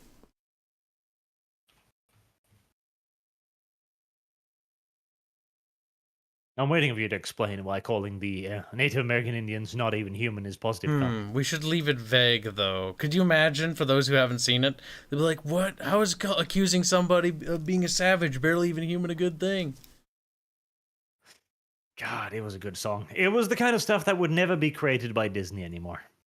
Nope, Oh, yeah. definitely not now. Did you know Pocahontas actually had like a sequel? I think it was. I've been told it had a sequel and that it was very awful, and I'm just gonna accept that it was probably awful. Yeah, I don't know why that had a sequel. That feels like a one-time story to me. Because in reality, Pocahontas was taken back to Spain where she died of typhus or something. Whoops. You know, accidents indeed. happen. Well, you know, such things happen when you take a Native American to Europe. It's like, yes, we shit in corners in our royal palaces here. Take up the smell. Damn. The Grizzly says, what is your guys' favorite Universal monster movie? If you have one, and why? Universal, as in the corporation Universal? I would presume so. Did Universal make the Alien movies? Like, first question. Or The Thing, because honestly, The Thing and the Aliens are cool. All right. Kyle responds with Aliens. Alien. Don't say aliens or Razor Fist will get into autism. Aliens. Very well. Dodging bullets here. See, this stuff is too bloody old for me too. Like the Universal, like if I'm thinking of the right stuff, you're talking about shit like the super stupid old stuff, like the swamp monster thing. Oh, in that case, you pick Godzilla, though. But that's not Universal, though, is it? Fuck. Yeah, no, I'm pretty sure that's not Universal. Godzilla, what? What? Universal monsters is Frankenstein, Swamp Thing, and Wolfman. Oh, those. Yes, that's what I thought they were. So, like, more Yes. classic. Frankenstein. Yeah, no, that's really old stuff. I do believe it wasn't the Mummy part of that actually. Yeah, wasn't there like an ancient mummy movie? No, not ancient. Like I'm talking like the 2000s Mummy. Oh, 2000s, right? you mean there's only one movie for that franchise, right? No, there's 3. Oh, yeah, I guess they got The Rock turning into the Scorpion King, that weird CGI thing. Forgot about that. Yep. They had a whole thing about that. But I actually really liked the first Mummy movie. It was a little silly, but it had some cool horror-esque elements too. I actually quite liked it. See, as far as classical monsters, Frankenstein's kind of cool because of the whole, like, the story behind that, like, about the monster that, you know... I can't remember which version of the story, though. There's, like, actually so many altercations on it. Is the original story, like, Frankenstein is a monster, right? And it's not natural, and he has to, you know, he kills him, he destroys himself, right? Or am I thinking of a different story? That's the problem with these old monsters. There's so many adaptations of them. I might have it all wrong. Well, I'm sure they had many altercations with one another. Be quiet, you. Sassy. But if it's the Frankenstein I'm thinking of, that one's pretty cool, because it's got like a little bit of... It's just very dark and sad.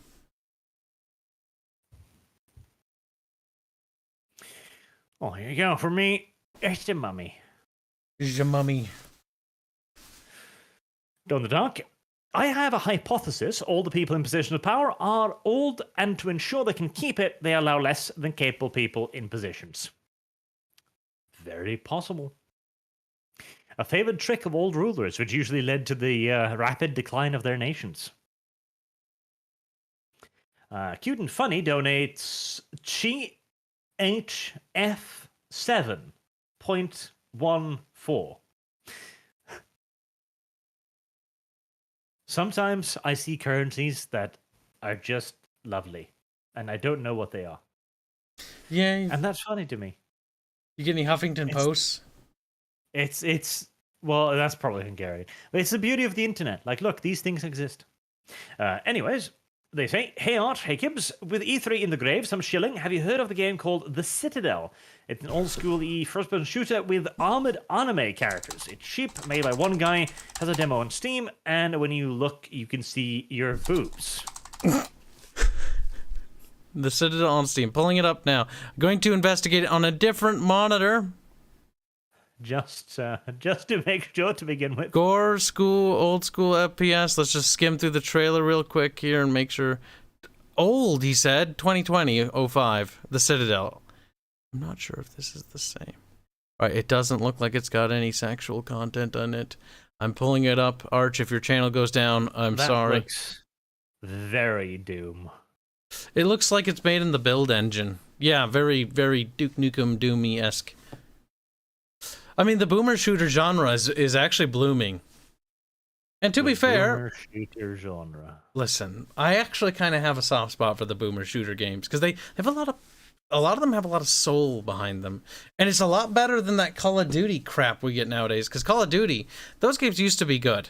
Now they're just utter trite garbage. Ugh. Don't want to even touch them. So, but I'm not going to go over the fact that you called it the boomer shooter genre. It's an actual genre term, though. Boomer shooters. I don't know about that. I question this. It's a boomer shooter. It is. But there you go. If you are a boomer and you are in search of a shooter, look no further than the boomer shooter. Oh, that's terrible. My spine turned to jello. Actiony shooty games though. There's not very many good ones. Arch is hostile to actiony shooter games. What? There's actually there's the most modern one I can think of that was okay. That's AAA is Titanfall 2. It's campaign. Yeah, Arch is definitely hostile towards that. What? Why would you be hostile towards it? It's got a little beep boop in it. Beep boops at you. And you can ride around in it. That sounds like something I would be hostile It's to. got a mech in it. Like, you like mechs. Oh my goodness. You don't be... No. He's like, I'm old and I don't like new things. Black 1917 says, "I remember when Zombie Unicorn tried to get models hired by Red Bull fired by tagging the company on Twitter and calling them sexist, and then running to hide behind her 14-year-old fans after the models publicly called her out and everyone agreed with them." Well, see, that is the thing. Like, an ethot is calling for the firing of models. Kettle. Pot. Black. 1917. Damn. Rude. But Black deserves it, though. He's been naughty. Now, unironically, though, it is really, really retarded how this has all worked out. We started with feminism in the 2000s, wandering through the streets, topless, going like, "Look, sexuality's fine, look, my nipples." And everyone just rolled their eyes like, yeah, have fun. And now we're at the point where we're like, no, sexuality is verboten. You can't have any of that. It doesn't empower the women. We must fire the professional models. Very well, then. So strange. It's a bit of a deviation, but very well. Again, that's the thing, right? Because, okay, you know what? We dodged this topic earlier, so we might as well delve into it now. Because it's not like we haven't been here before, but you know what? Beating an old dead horse is occasionally positive. I mean, it has its merits. What was the name of the little chick thing in Halo again? Ah, there we go. Cortana? No, God no, Kyle. Oh, about Cortana. That's not Halo. That's Halo. Not to me, it isn't. RJ, it is to me. As far as I'm concerned, it's Quan or canon. something. Fuck. There you go. Right, there's Quan. I don't want to pull it up, though. That haircut is horrendous. I was watching... The haircut is something. There's really no doubting that the haircut is something. Like, of all the sci-fi I've seen, right? Farscape, weird, wonky, but it's really charming and actually really good. And it's just off-the-wall Australian sci-fi. And then there's this thing. I don't even know what to call that. What is that haircut, even? It's something. Maybe it's Korean. I don't know. Do Mongolian? Koreans wear their hairs like this? Maybe Manchurian, I don't know. Just, you know, ballpark it, that general region of Northeast Asia. There you go. Manchurian. Very well. It's Manchurian. Okay then. You know, I like the Manchu, okay? You know, the Manchu stash. Kind of great. It's just long. I don't think any of this is correct, Kyle. Listen, these cultures have established traditions. Okay? And their established traditions is bicycle helmets. I don't believe you. I think you're making shit up. Listen, they like to ride bicycles, okay? There's lots of road, you know, the infrastructure isn't great. You gotta do what you gotta do to get from point A to point B. But you will swiftly notice, like, this is the standard of today. Like, this is a modern television female character. They are near universally unattractive. Like, it is very rare to see an attractive female character anymore on television. And bringing up the point again, Legend of the Seekers. I remember this show. The difference is actually astounding. Let's have characters use sex is, appeal. Well, the thing too is, Quan from the Halo, the official canon Halo TV series, etc., is actually hot. Like, if you've seen her actor, she is a hot woman. Actress. And they have worked hard. No, actor. She probably has a PP somewhere. Oh, no.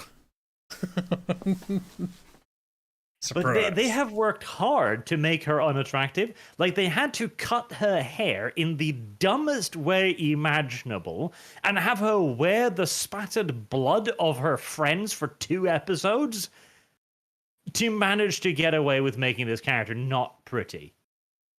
I mean, they're doing their best. And you know what?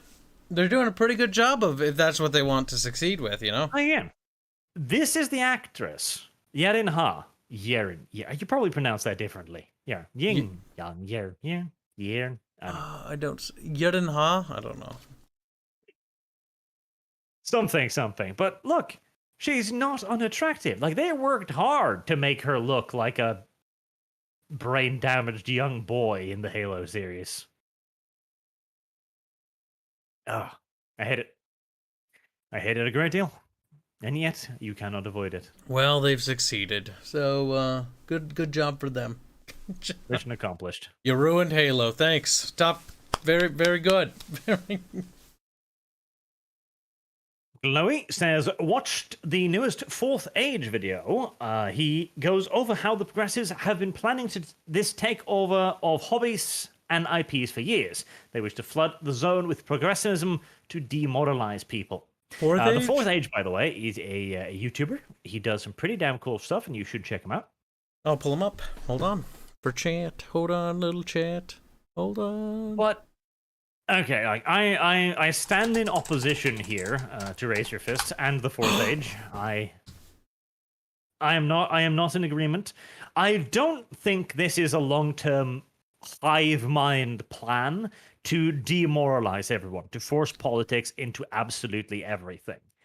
That may have been the intent from the Soviet side years and years ago, but now this isn't the plan. This is simply just the spread of the mainstream media apparatus in the common consciousness. Like, we have so many people now who thinks this is good. Like, this is a part of our culture. This is a part of our modern day politics. And it has been extremely heavily polarized to the point that these are virtues now. And again, it wasn't a plan. It was simply that people began pushing ridiculous stuff, like back in the good old days with tabletop gaming has a white male terrorism problem and the truly insane shit. And that was the entry point where they realized, hey, if we say these insane things, we can actually get a lot of traction this way. We can actually get jobs, high-paying career opportunities, influence, and all kinds of invitations to really high-profile studios. And then it simply went from there, because if it works one day, it probably works the next, and so on and so on. I simply think this is a bunch of people who will use whatever tool they have at their disposal to better their own position, rather than it necessarily being a plan. Yeah, and it's also just leftover remnants from the Cold War. Because yes, the Soviets did start this whole thing, and they did infiltrate institutions and create a lot of those textbooks that we see in circulation in schools, right? But it's a lot of fallout. There's no organization or orchestration anymore, I don't think, because the Soviet Union is gone. Yes. It is simply, this is the malformed growth of what we allowed to fester decades and decades ago. Now, you can certainly argue that initially that was specifically done by the Soviet Union, and in part it does appear to have been, but today's outgrowth of it, for better or worse, is organical. And it is, again, if you look back into the history of the people using it the most, they're usually terrible people. Genuinely terrible people. And not terrible as in they spoke a no-note word 20 years ago, as in they have a long history of manipulation. Well, they have a lot of skeletons in their closet, so to speak. Yep. And that's the thing, though, right? Like, this whole thing is used by people because these people are terrible people, and it's an easy thing to use. It's a weapon. It was made to be a weapon, and they have the blueprints for how it works, and they're going to use it. And to be fair to their credit, it regrettably has worked.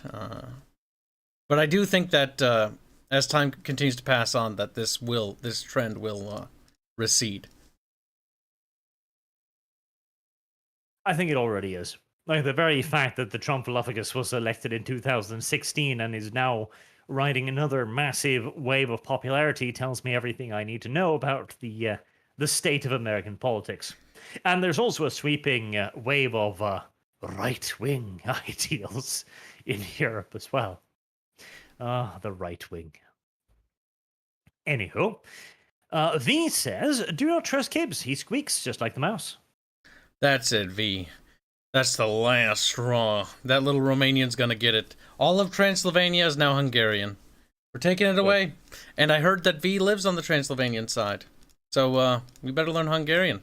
I hear Magyar is a special language, if that's the name of it. Have fun. So the Doc says, one of the problems with Disney in Florida is they have their own separate government over their property. We need to get rid of that and SWAT the place. Also, Walt Disney was one of the few to call out commies in Hollywood. Yes, he was. Well, that's one of the issues too. We have this. A lot of this is America's fault in that we have allowed far too much power to rest in the hands of corporations, non-elected organizations, to the point that Florida has a system where Disney is its own little mini nation. Like, yes, we have a police force. You should not have a police force. Yeah. Skalgathane. Many of the good oldish cartoons like Courage the Cowardly Dog are now on Boomerang, which is still up and running and have their own app now. I've actually seen some of those old shows still airing on these cartoon sites, which is ridiculous. Like, it's got to be the 700th rerun of the rerun at this point. Oh, well. And what else are they gonna run? Yeah. That's what I thought. Courage the Cowardly Dog, now in blackface. the dog, a black person. It's not even a dog anymore. Oh my god. I mean, it's basically like what they did with Halo, though. Like, I later found out that the crazy black dude, somebody told me, is like, yeah, that character, that's the character from the, I think the Cold Protocol book. That's supposedly just a jackal, and the jackal's the one that gives them that information. And vague, which makes sense. Because why the hell else would a human escape, let alone, be able to get back and tell them all this? So they literally blackwashed a alien character. It's like, what? Why not? Okay. Okay. Oh my god. Why not? I think that's the problem. Alien, black person. I mean, to Hollywood, what's the difference? Oh. I mean, we just literally read an article where it's like, we can't expect black people to behave themselves in civil society. Look, him beating up another black person is white supremacy, don't you understand? That's the problem with these people. Their mask is. I don't think they realize that it's on backwards or that it's transparent. No, I'm sure they think this is exactly how this is supposed to be. Oh. Just as the Glow in the cover. dark. Cartoons today are either wrapped in bubble wrap or have sexual undertones more so than usual. So either it's pointless and it does nothing and it says nothing, or it says diddle your kids. Good. This is where we need it to be. Absolutely. Yeah.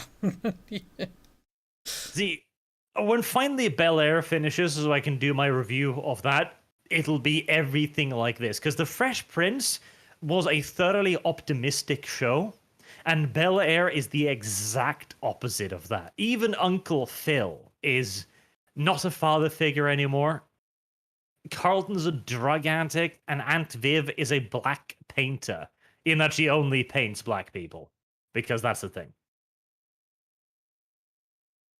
I mean, okay. That's very weird. Highly specific. I get it. Every artist has their thing, but that's just a very... I only paint black people. What about, like, a tree? It's like, no, it's not black enough. It's not. Okay. Black 1917 says, COVID didn't cause the debt, it ripped off the band-aid. They've been losing money across the board since before Trump was in office, but the park was stemming the tide. Those who support it don't pay. That is true to a degree as well. They weren't exactly doing amazingly before COVID, but the parks were keeping them alive, because apparently those things were enormous money-making machines, which is a good job, I guess, considering how much it must cost to run something like that.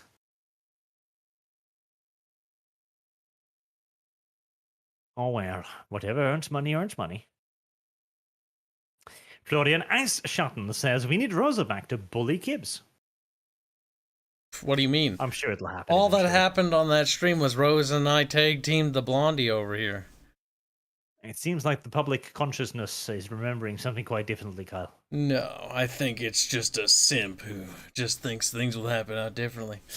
And it'll be the same way when I claim the monkey from Barch too.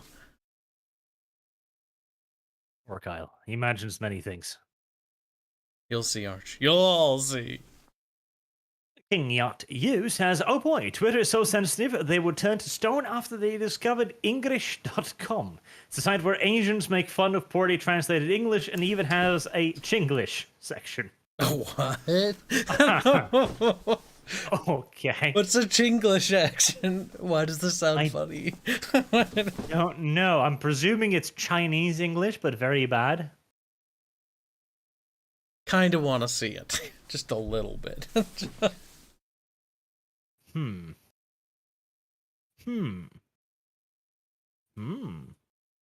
Chinglish.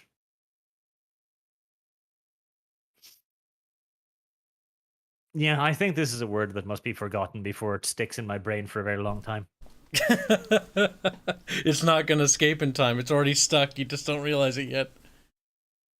His Cossie Star says, is it ignorance or is it malice? It's just satire when I'm being criticized, all the while people use the content as legitimate dunking on. Oh, well, no, you're absolutely correct there, too. Like, when it comes to the Eric person and people like him, I believe that they're trying to make points, because he comes across as he's trying to make an argument. With the Hobbit section with me, for example, I am laughing at the article calling the Harfoots a tribe and not a race. And I'm like, they're a tribe, not a race. That's why they can be multicultural. And I'm marking this out on screen as I'm doing it.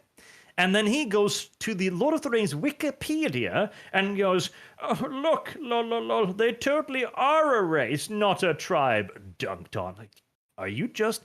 And I'm then sitting there going like, are you actually that dumb? I told you he was an idiot. Even before Arch is like, he's like, help, take a look at this. And I look at him like the dude's just not very intelligent. He has no idea what he's talking about. He rambles on, and then he hides behind, it's parody, because he has no idea what he's saying. And that's fair, you know. Everybody gets scared, you know. Maybe we become cowards abruptly when, you know, our opinions are questioned, but I find it laughable that this guy thinks that he can get up on his high horse and just be like, oh, it's parody, I'm untouchable. But you, on the other hand, are not. I can make fun of you, but you can't do that to me.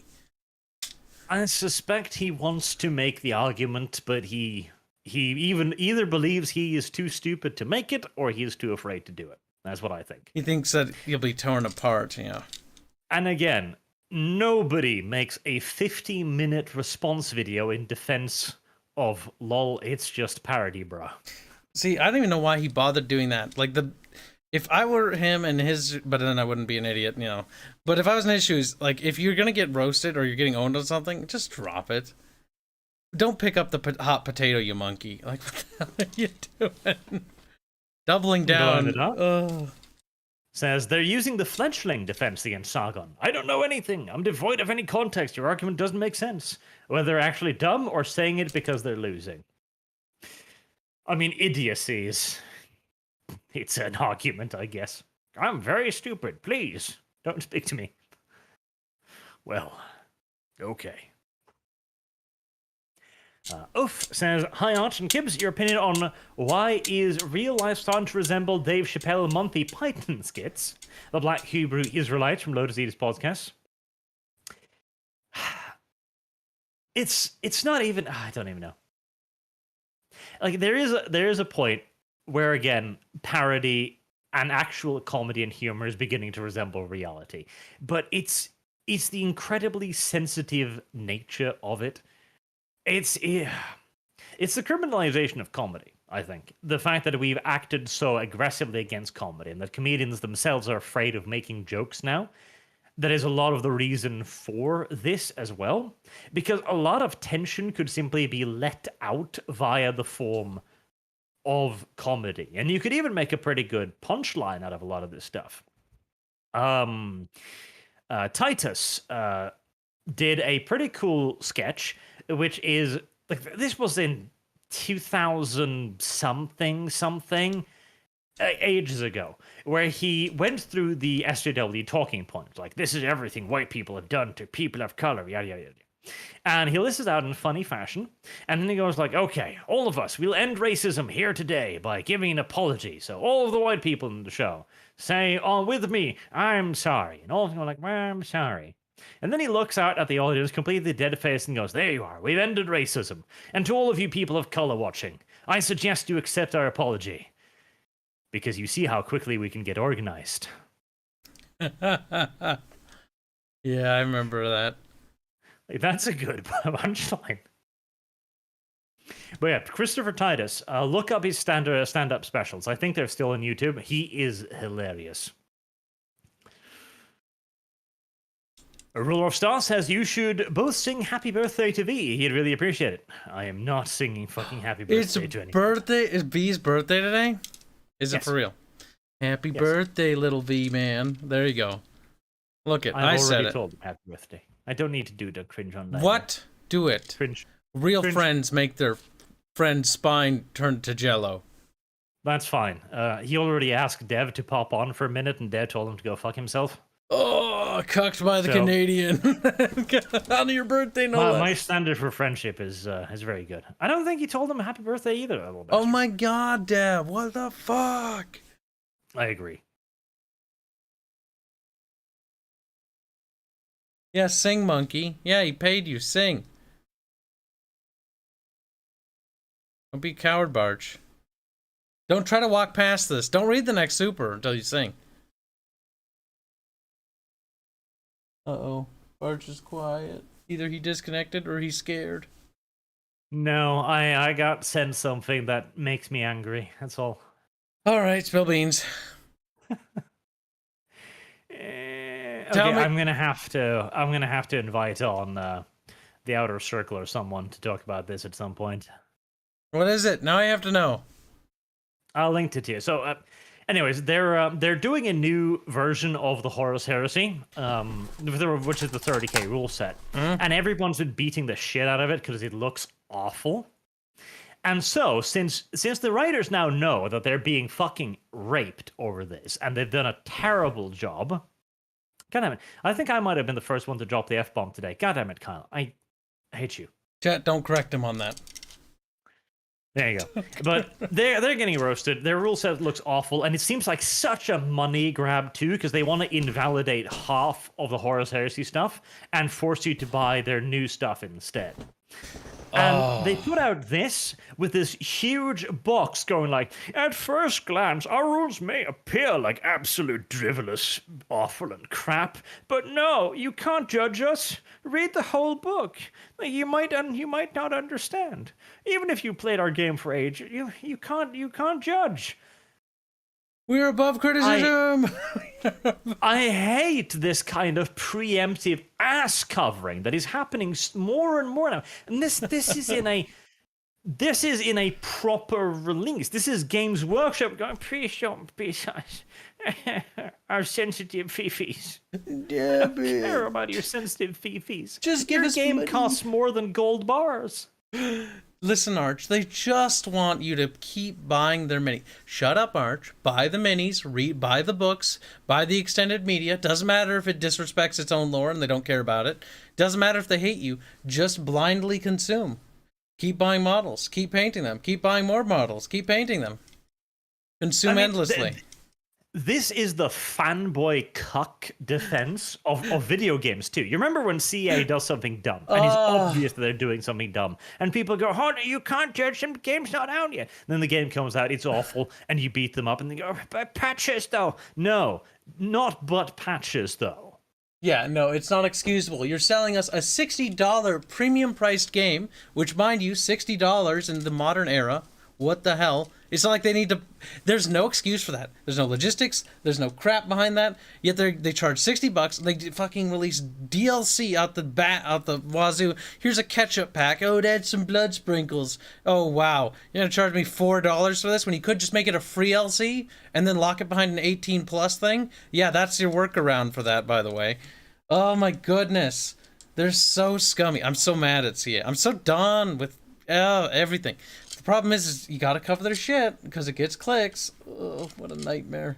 It's a beta, yes. Ah! That's a very, very good find, Seth. Thank you very much for sending that over. Their game is, by the way, still falling in the reviews last I checked. Good. Oh my god. That's because the major team has moved on. They shoved Total War 3 out. They don't care about you. They never fucking did. And now they're going to work on either Three Kingdoms 2 or the next big title, Total War. Whatever it is. They don't care anymore. They don't support it. Warhammer 3 was a dead floppy fish for $60 and people fucking swallowed it.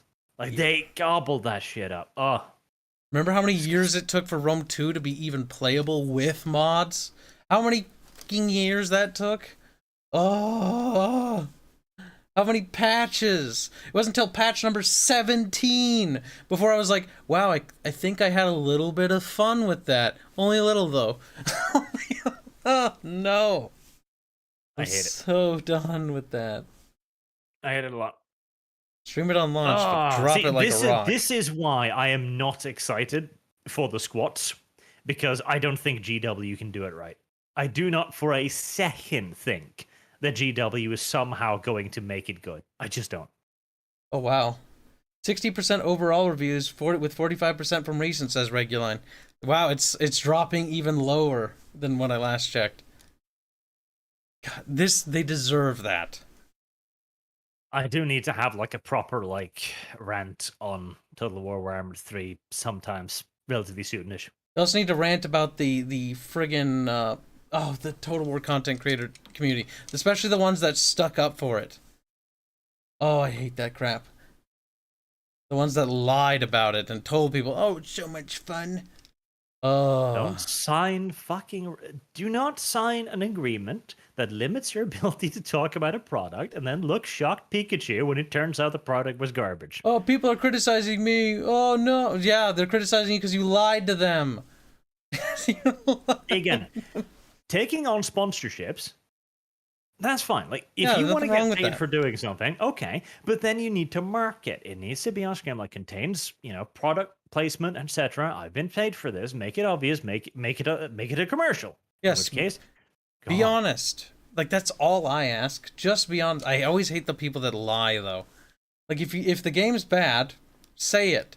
And if you're paid to promote it, say it. Oh, I hate that crap. Chat says Mandalore Gaming. Damn. How the mighty have fallen, chat. They shouldn't sign fucking contracts with CA. Sai Sokoistar says, have you guys seen Stewart lately? The communion has melted. Now all that is left is partisan bullshit. Watch his conversation with a modern monetary theorist. I don't know about that one. Maybe I'll take a peek at that too.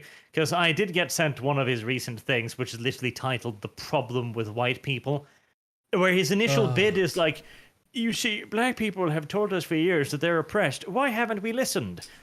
Because they're not oppressed. It's like the systematic racism. Where's the systematic? Well, we used to have laws in the 1950s. Okay. Well, yeah, that was the 1950s. White people have never stood up for black people. That's a Kyle, fucking lie. Do the words civil war mean anything to you? Oh no, apparently not. Apparently all those people that died in that war no, they just died. You know, syphilis or something, I don't know. Presumably. It was pretty common back then. Very.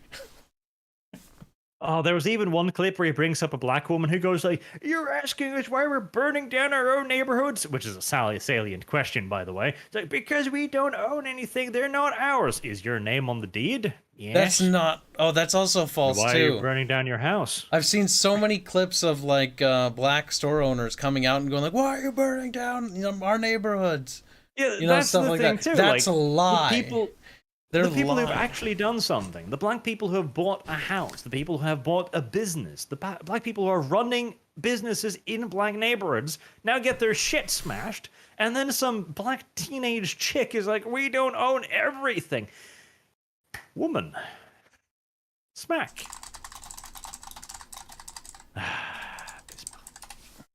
But that'll be a proper video at some point, because he brings up so many stupid points that'll just need proper debunking. Debunk. I am a debunking channel now. I'm a debunker. Speaking of, too, V has been sending me these idiotic videos going like, the tank is obsolete in modern warfare, and I need to beat someone now. Here's the thing, right? I'm going to make a full video on this, and maybe that'll be on Monday. We'll see how busy I get, but it's not that tanks are obsolete. It's that our weapon systems are so goddamn lethal now that offensives are becoming obsolete. Because the argument is, oh, well, the tank, you see, is destroyed by a much cheaper weapon system, therefore it's obsolete. All right. Kyle? Yes. You're going to enroll in the U.S. Army now. It's going to cost Uncle Sam like $70,000 to make your pudgy ass combat capable. Okay? $70,000. Don't forget my sensitivity training. Yep. And then you're going to be shot by a Chinese person with a bullet that costs 3 cents. Yep. $75,000 down the drain and into the body bag. Exactly. Like, there's this thing like, oh, the thing that kills it is cheaper than the thing itself. Yes, that is the reality for literally every weapon system ever. But that's why you train them. That's why you prepare them. That's why you give them armor. That's why you have medical tents, your medical, soldiers or medics, combat medics, because the idea is to reduce the amount of casualties inflicted, outkill the enemy. Yes, and at some point you're gonna have to expose yourself to enemy fire. Like there's no way around it. It's and if war, you're gonna do that as effectively as possible, you need a wide variety of combat systems acting together. And that's where the interesting part comes, because we might have arrived at the point where just ground combat systems are no longer enough to carry out anything effective. Like, you need such an enormous system around everything now. Like, a ground offensive is doomed unless you've already bombed the enemy country to smithereens, it seems like. Yeah, I mean that's the thing about technology, right? As humans advanced, we built forts and castles, and the castles got more complex, the defensive fortification, and then we invented the cannon, and then the castles and those fixed fortifications sort of disappeared, and then we saw trench lines form with the introduction of machine guns. Then those trench lines disappeared with the invention of tanks. It's this back and forth as technology improves and advances. Things have become more defensive brings again. up the obvious point as well, like. I hate this idea. Tanks are obsolete because ATGMs are cheap. Okay. What about aircraft? Oh, a Stinger. A Stinger knocking out a plane. An $85,000 Stinger shooting down a $30 million jet. Yeah, a couple of good, well-placed Stingers can cost the enemy millions of dollars in equipment. I'm gonna do like a video on that one, talking a bit about more. It might be one of my more free form videos. I should maybe you should, because break it up a little bit. I'll make an art section of it where Kibbs will be shot and like, look, Kibbs just cost America $70,000. There's a dead Kibbs. Like, Kibbs is obsolete. Kibbs is no longer useful. We can no longer use Kibbs in warfare. You need to use like that stamp thing where the military stamps on this is obsolete or something like that. On the picture, this is like a dead Kib, in a ditch. The Grizzly says The Omega Man starred Vincent Price. It was one of his best roles, along with House on Haunted Hill. Though The House of Wax is my favorite movie, with Hum in it. Good movies all around. Vincent Price. This person is so old, I don't even know if it's a carpet, a car, or an actor. Is that you saying that, or are you reading that? No, that's me. He has a nice little pencil mustache, though. I'll say that much. Little pencil mustache. Hey man, it's pretty adorable. It's just a little sketch, John.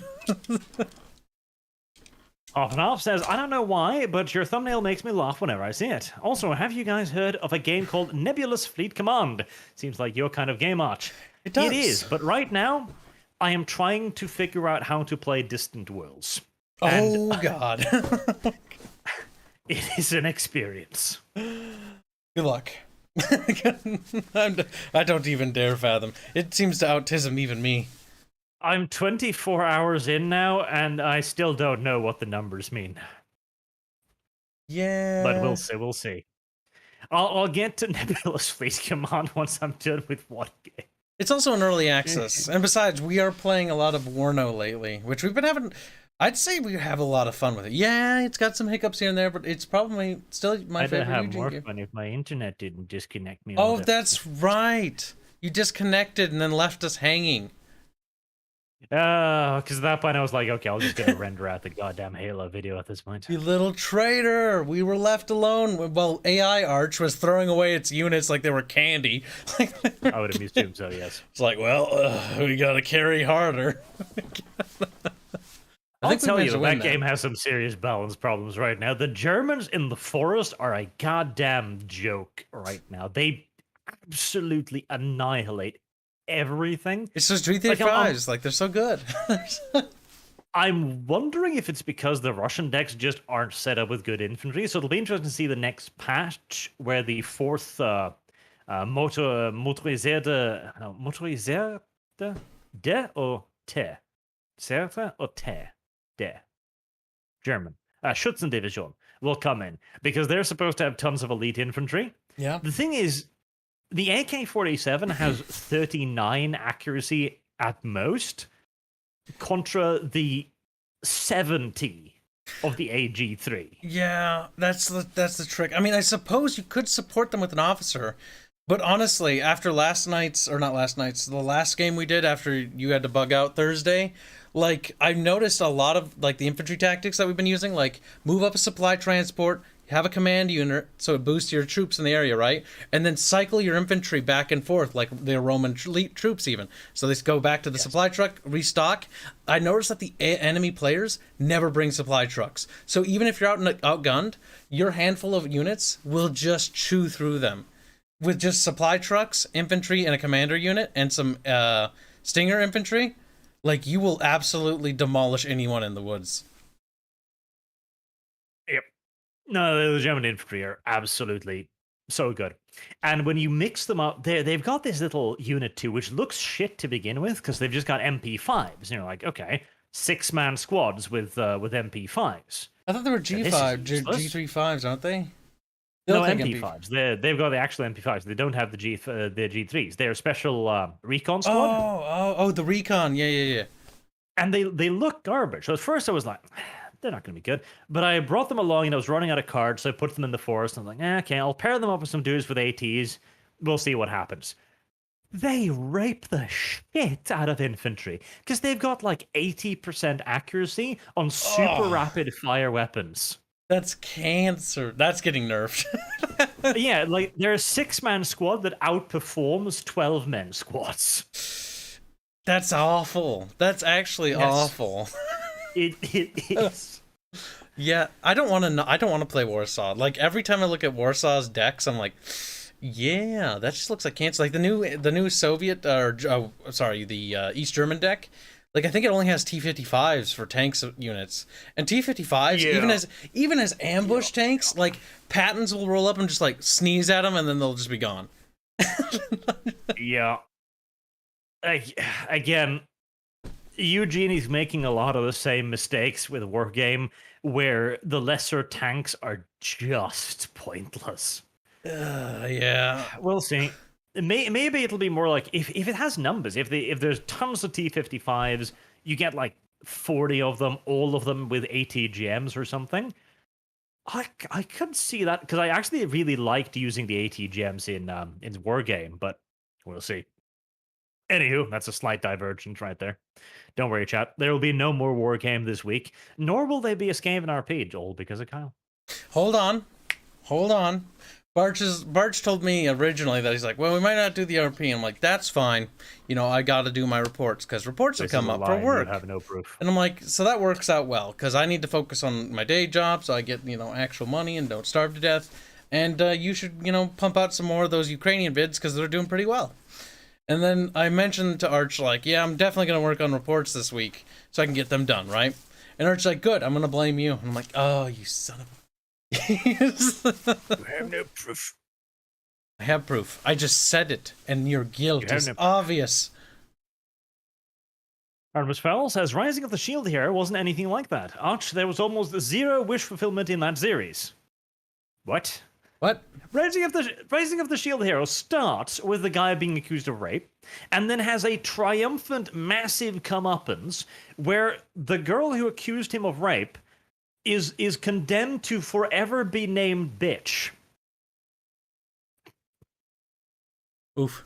Not to mention, his shield is super goddamn OP as shit.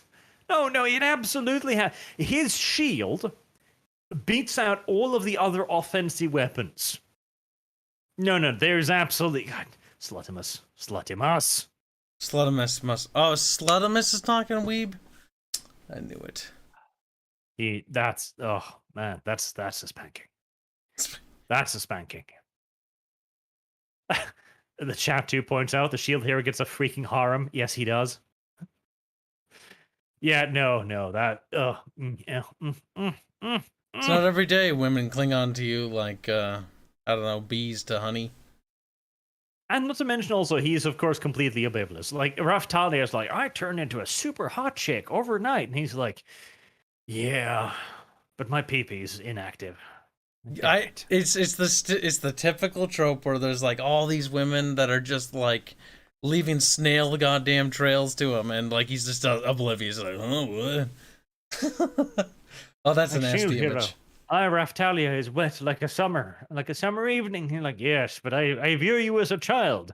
I have enormous tits and long hair. Yes, but I'm blind. Oh. I refuse to see any female character as attractive until randomly some point near the end of the series. Oh god, how they handle romance in shows like that. It's always like, oh, we kissed and we entered a relationship. That's the end of the romance. It's like, oh, so the relationship starts and now it's just ended. It's like, that's the beginning of a character dynamic they work with there. There's so many complications, so many things to write there. And they're like, nope. They held hands. The end. I guess it's better than Rebirth of Healers romance arc. Your ass is grass. Or in this case, pounded into God knows what. I don't even know. The concrete. Magnus Lord says, love your consistently great lore content. Also, just sourced myself a copy of Solar War Limited Edition. I'm super stoked. Any lore reading? You okay? Lore reading? As in make? Question mark. I mean, not impossible. Honestly, that would be one of the more large-scale series, though.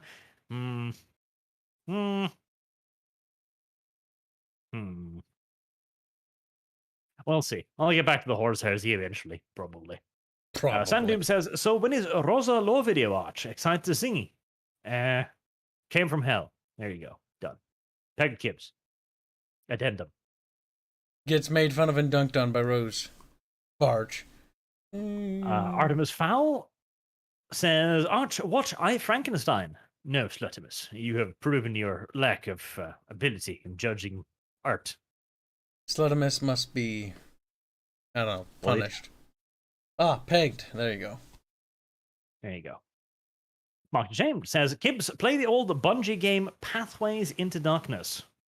I don't know what that is. The oldest Bungie game I played was Marathon Durandal. That was kind of cool. I think that's how it's called. Wasn't, Bungie used to make cool games, by the way. Did you know that? People might not know that. They're like, oh, Bungie, they made like Destiny and Halo. Listen, they made Halo when it was good Halo. And then they didn't. Then they made Destiny. Just poo. Was it Bungie that made Bungie? Yes, it was Myth. Yes, Myth. The Myth series. It's got that physics RTS thing. Cool shit. Those were cool. Hard as balls too. Had like cool cutscenes, if I remember right. Yep, really cool combat too. Like super visceral combat with lots of like gore and blood and arms being chopped off. Persistent units, like actual physics. I think it was one of the first games that did like physics projectiles. Like each arrow was a projectile that arched towards the enemy. That was a cool game. That was a really cool game. Pretty ahead of its time. I mean, considering physics-based RTS stuff. Yep. It had environmental scarring and deformation too, I think. Battlefield scarring. Honestly, one of the most underrated things in an RTS. The World in Conflict's got it. You know, a lot of games have it. But it's cool to see persistent battlefield scarring or persistent corpses like in Red Dragon or Warno.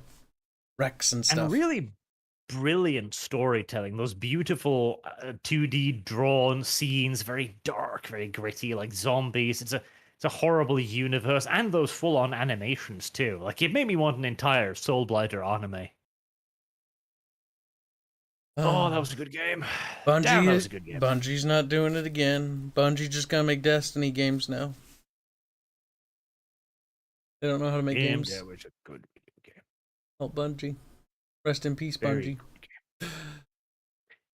Real Holsonata says, I feel like the reason social trends go in cycles is because they're determined by women. In a quote, what do we want? We don't know. When do we want it? Right now. Yes, women like Kyle are difficult to understand. Wow, rude. Knock that in there. You barely even noticed. Can't believe you said that to me. Glowy says, no art, open sexuality isn't bad, but more normal sexuality is. If you're not a man in a dress flashing kids with your dick, you aren't special anymore. True. Big sad. To stamp things, I guess, with no message. Calarine Darkness, Omo, thank you very much, both of you. The Real Holsonator, trees as a symbol of patriarchal white supremacy. I don't mind that. There are many trees in Norway. Glow in the dark. I'm not saying the USSR planned this progressive takeover. It's organic from academy circles, and yes, there are people using for the benefit, but the ideology was not a flash in the pan. It was years of planning and development. Parts of the ideology was, yes, and part of it was decidedly, specifically meant to undermine us, yes, to make us weak. That Nobody's disputing that. It's just that I don't think it's the grand plan no more. If anything, somebody shat in our water well, and we're finally now going like, I really need to poop all the time. Why? Surprise, motherfucker. Well, extra spices. Marked ashamed. How I would fix Angron. Big E realizes that suicide was Angron's mission because of the nails they can self-terminate. E destroyed the cities. Angry killed his fellow gladiators. Logar teaches them meditation to pacify nails. That's one way to do it. I would just say the Emperor saves Angron from his own incompetence and then mocks him for it the entirety of his life. Ah, yes, that'll solve all his problems. That won't develop any anger issues. I mean, I think he had those already. Listen, it'll make it worse.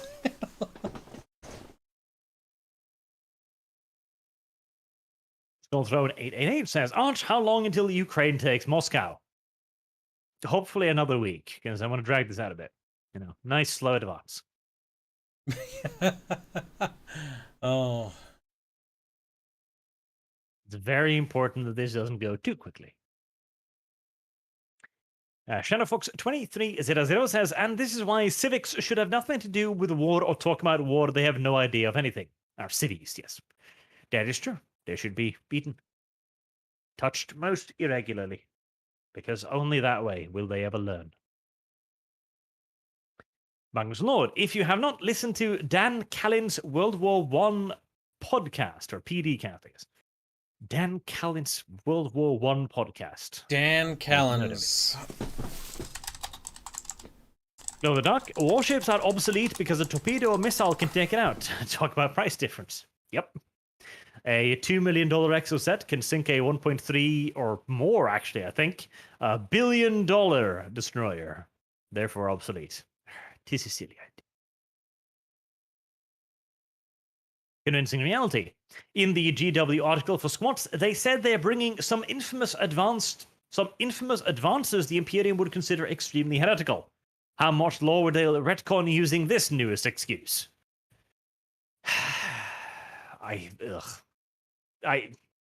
The SWATs get away with it. How? Because GW says so. Uh-huh. Don't worry about it. Well, don't think about it. Hopper Snot, and just like that, you say it wrong this time. It's a weird name, okay? Color in Darkness, Arch, thoughts on Saya no Uta? You mentioned it before. I think it's a game that anyone who doesn't know what it is should totally play, just so they can have nightmares for a while. That's my thoughts on Saya no Uta, because that is a good old nightmare game. Oh, very, very, very much so nightmare game. You should play horror games, Arch. Saya no Uta isn't even a horror game, it's a visual novel. Listen, weeb, I don't know what you and your anime waifus are talking about. Then you should play Saya no Uta too. The Song of Saya. It is a very interesting little video game, and there's no doubt about it. And finally, Vogue saying, let me spoil the ending of the Shield Hero. Boyorch was actually a goddess. She's the cause of the waves. Now Fomi gets god power, destroy the bitch goddess, then gets a multiverse harem. Sounds about right. I do believe there will be silliness. And I do believe it will be non-stop, frankly. Personally, I'm enjoying the spin-off more, the Spear Hero doing his shit, because at least he's retarded on purpose. And with that, I'll wrap things up. Thank you all very much for watching. Again, no RP tomorrow. Because Kyle, of course. And because of that, hopefully, we'll see you all again next week. Till then, have a good day. And thank you very much for watching and all of your super generous donations.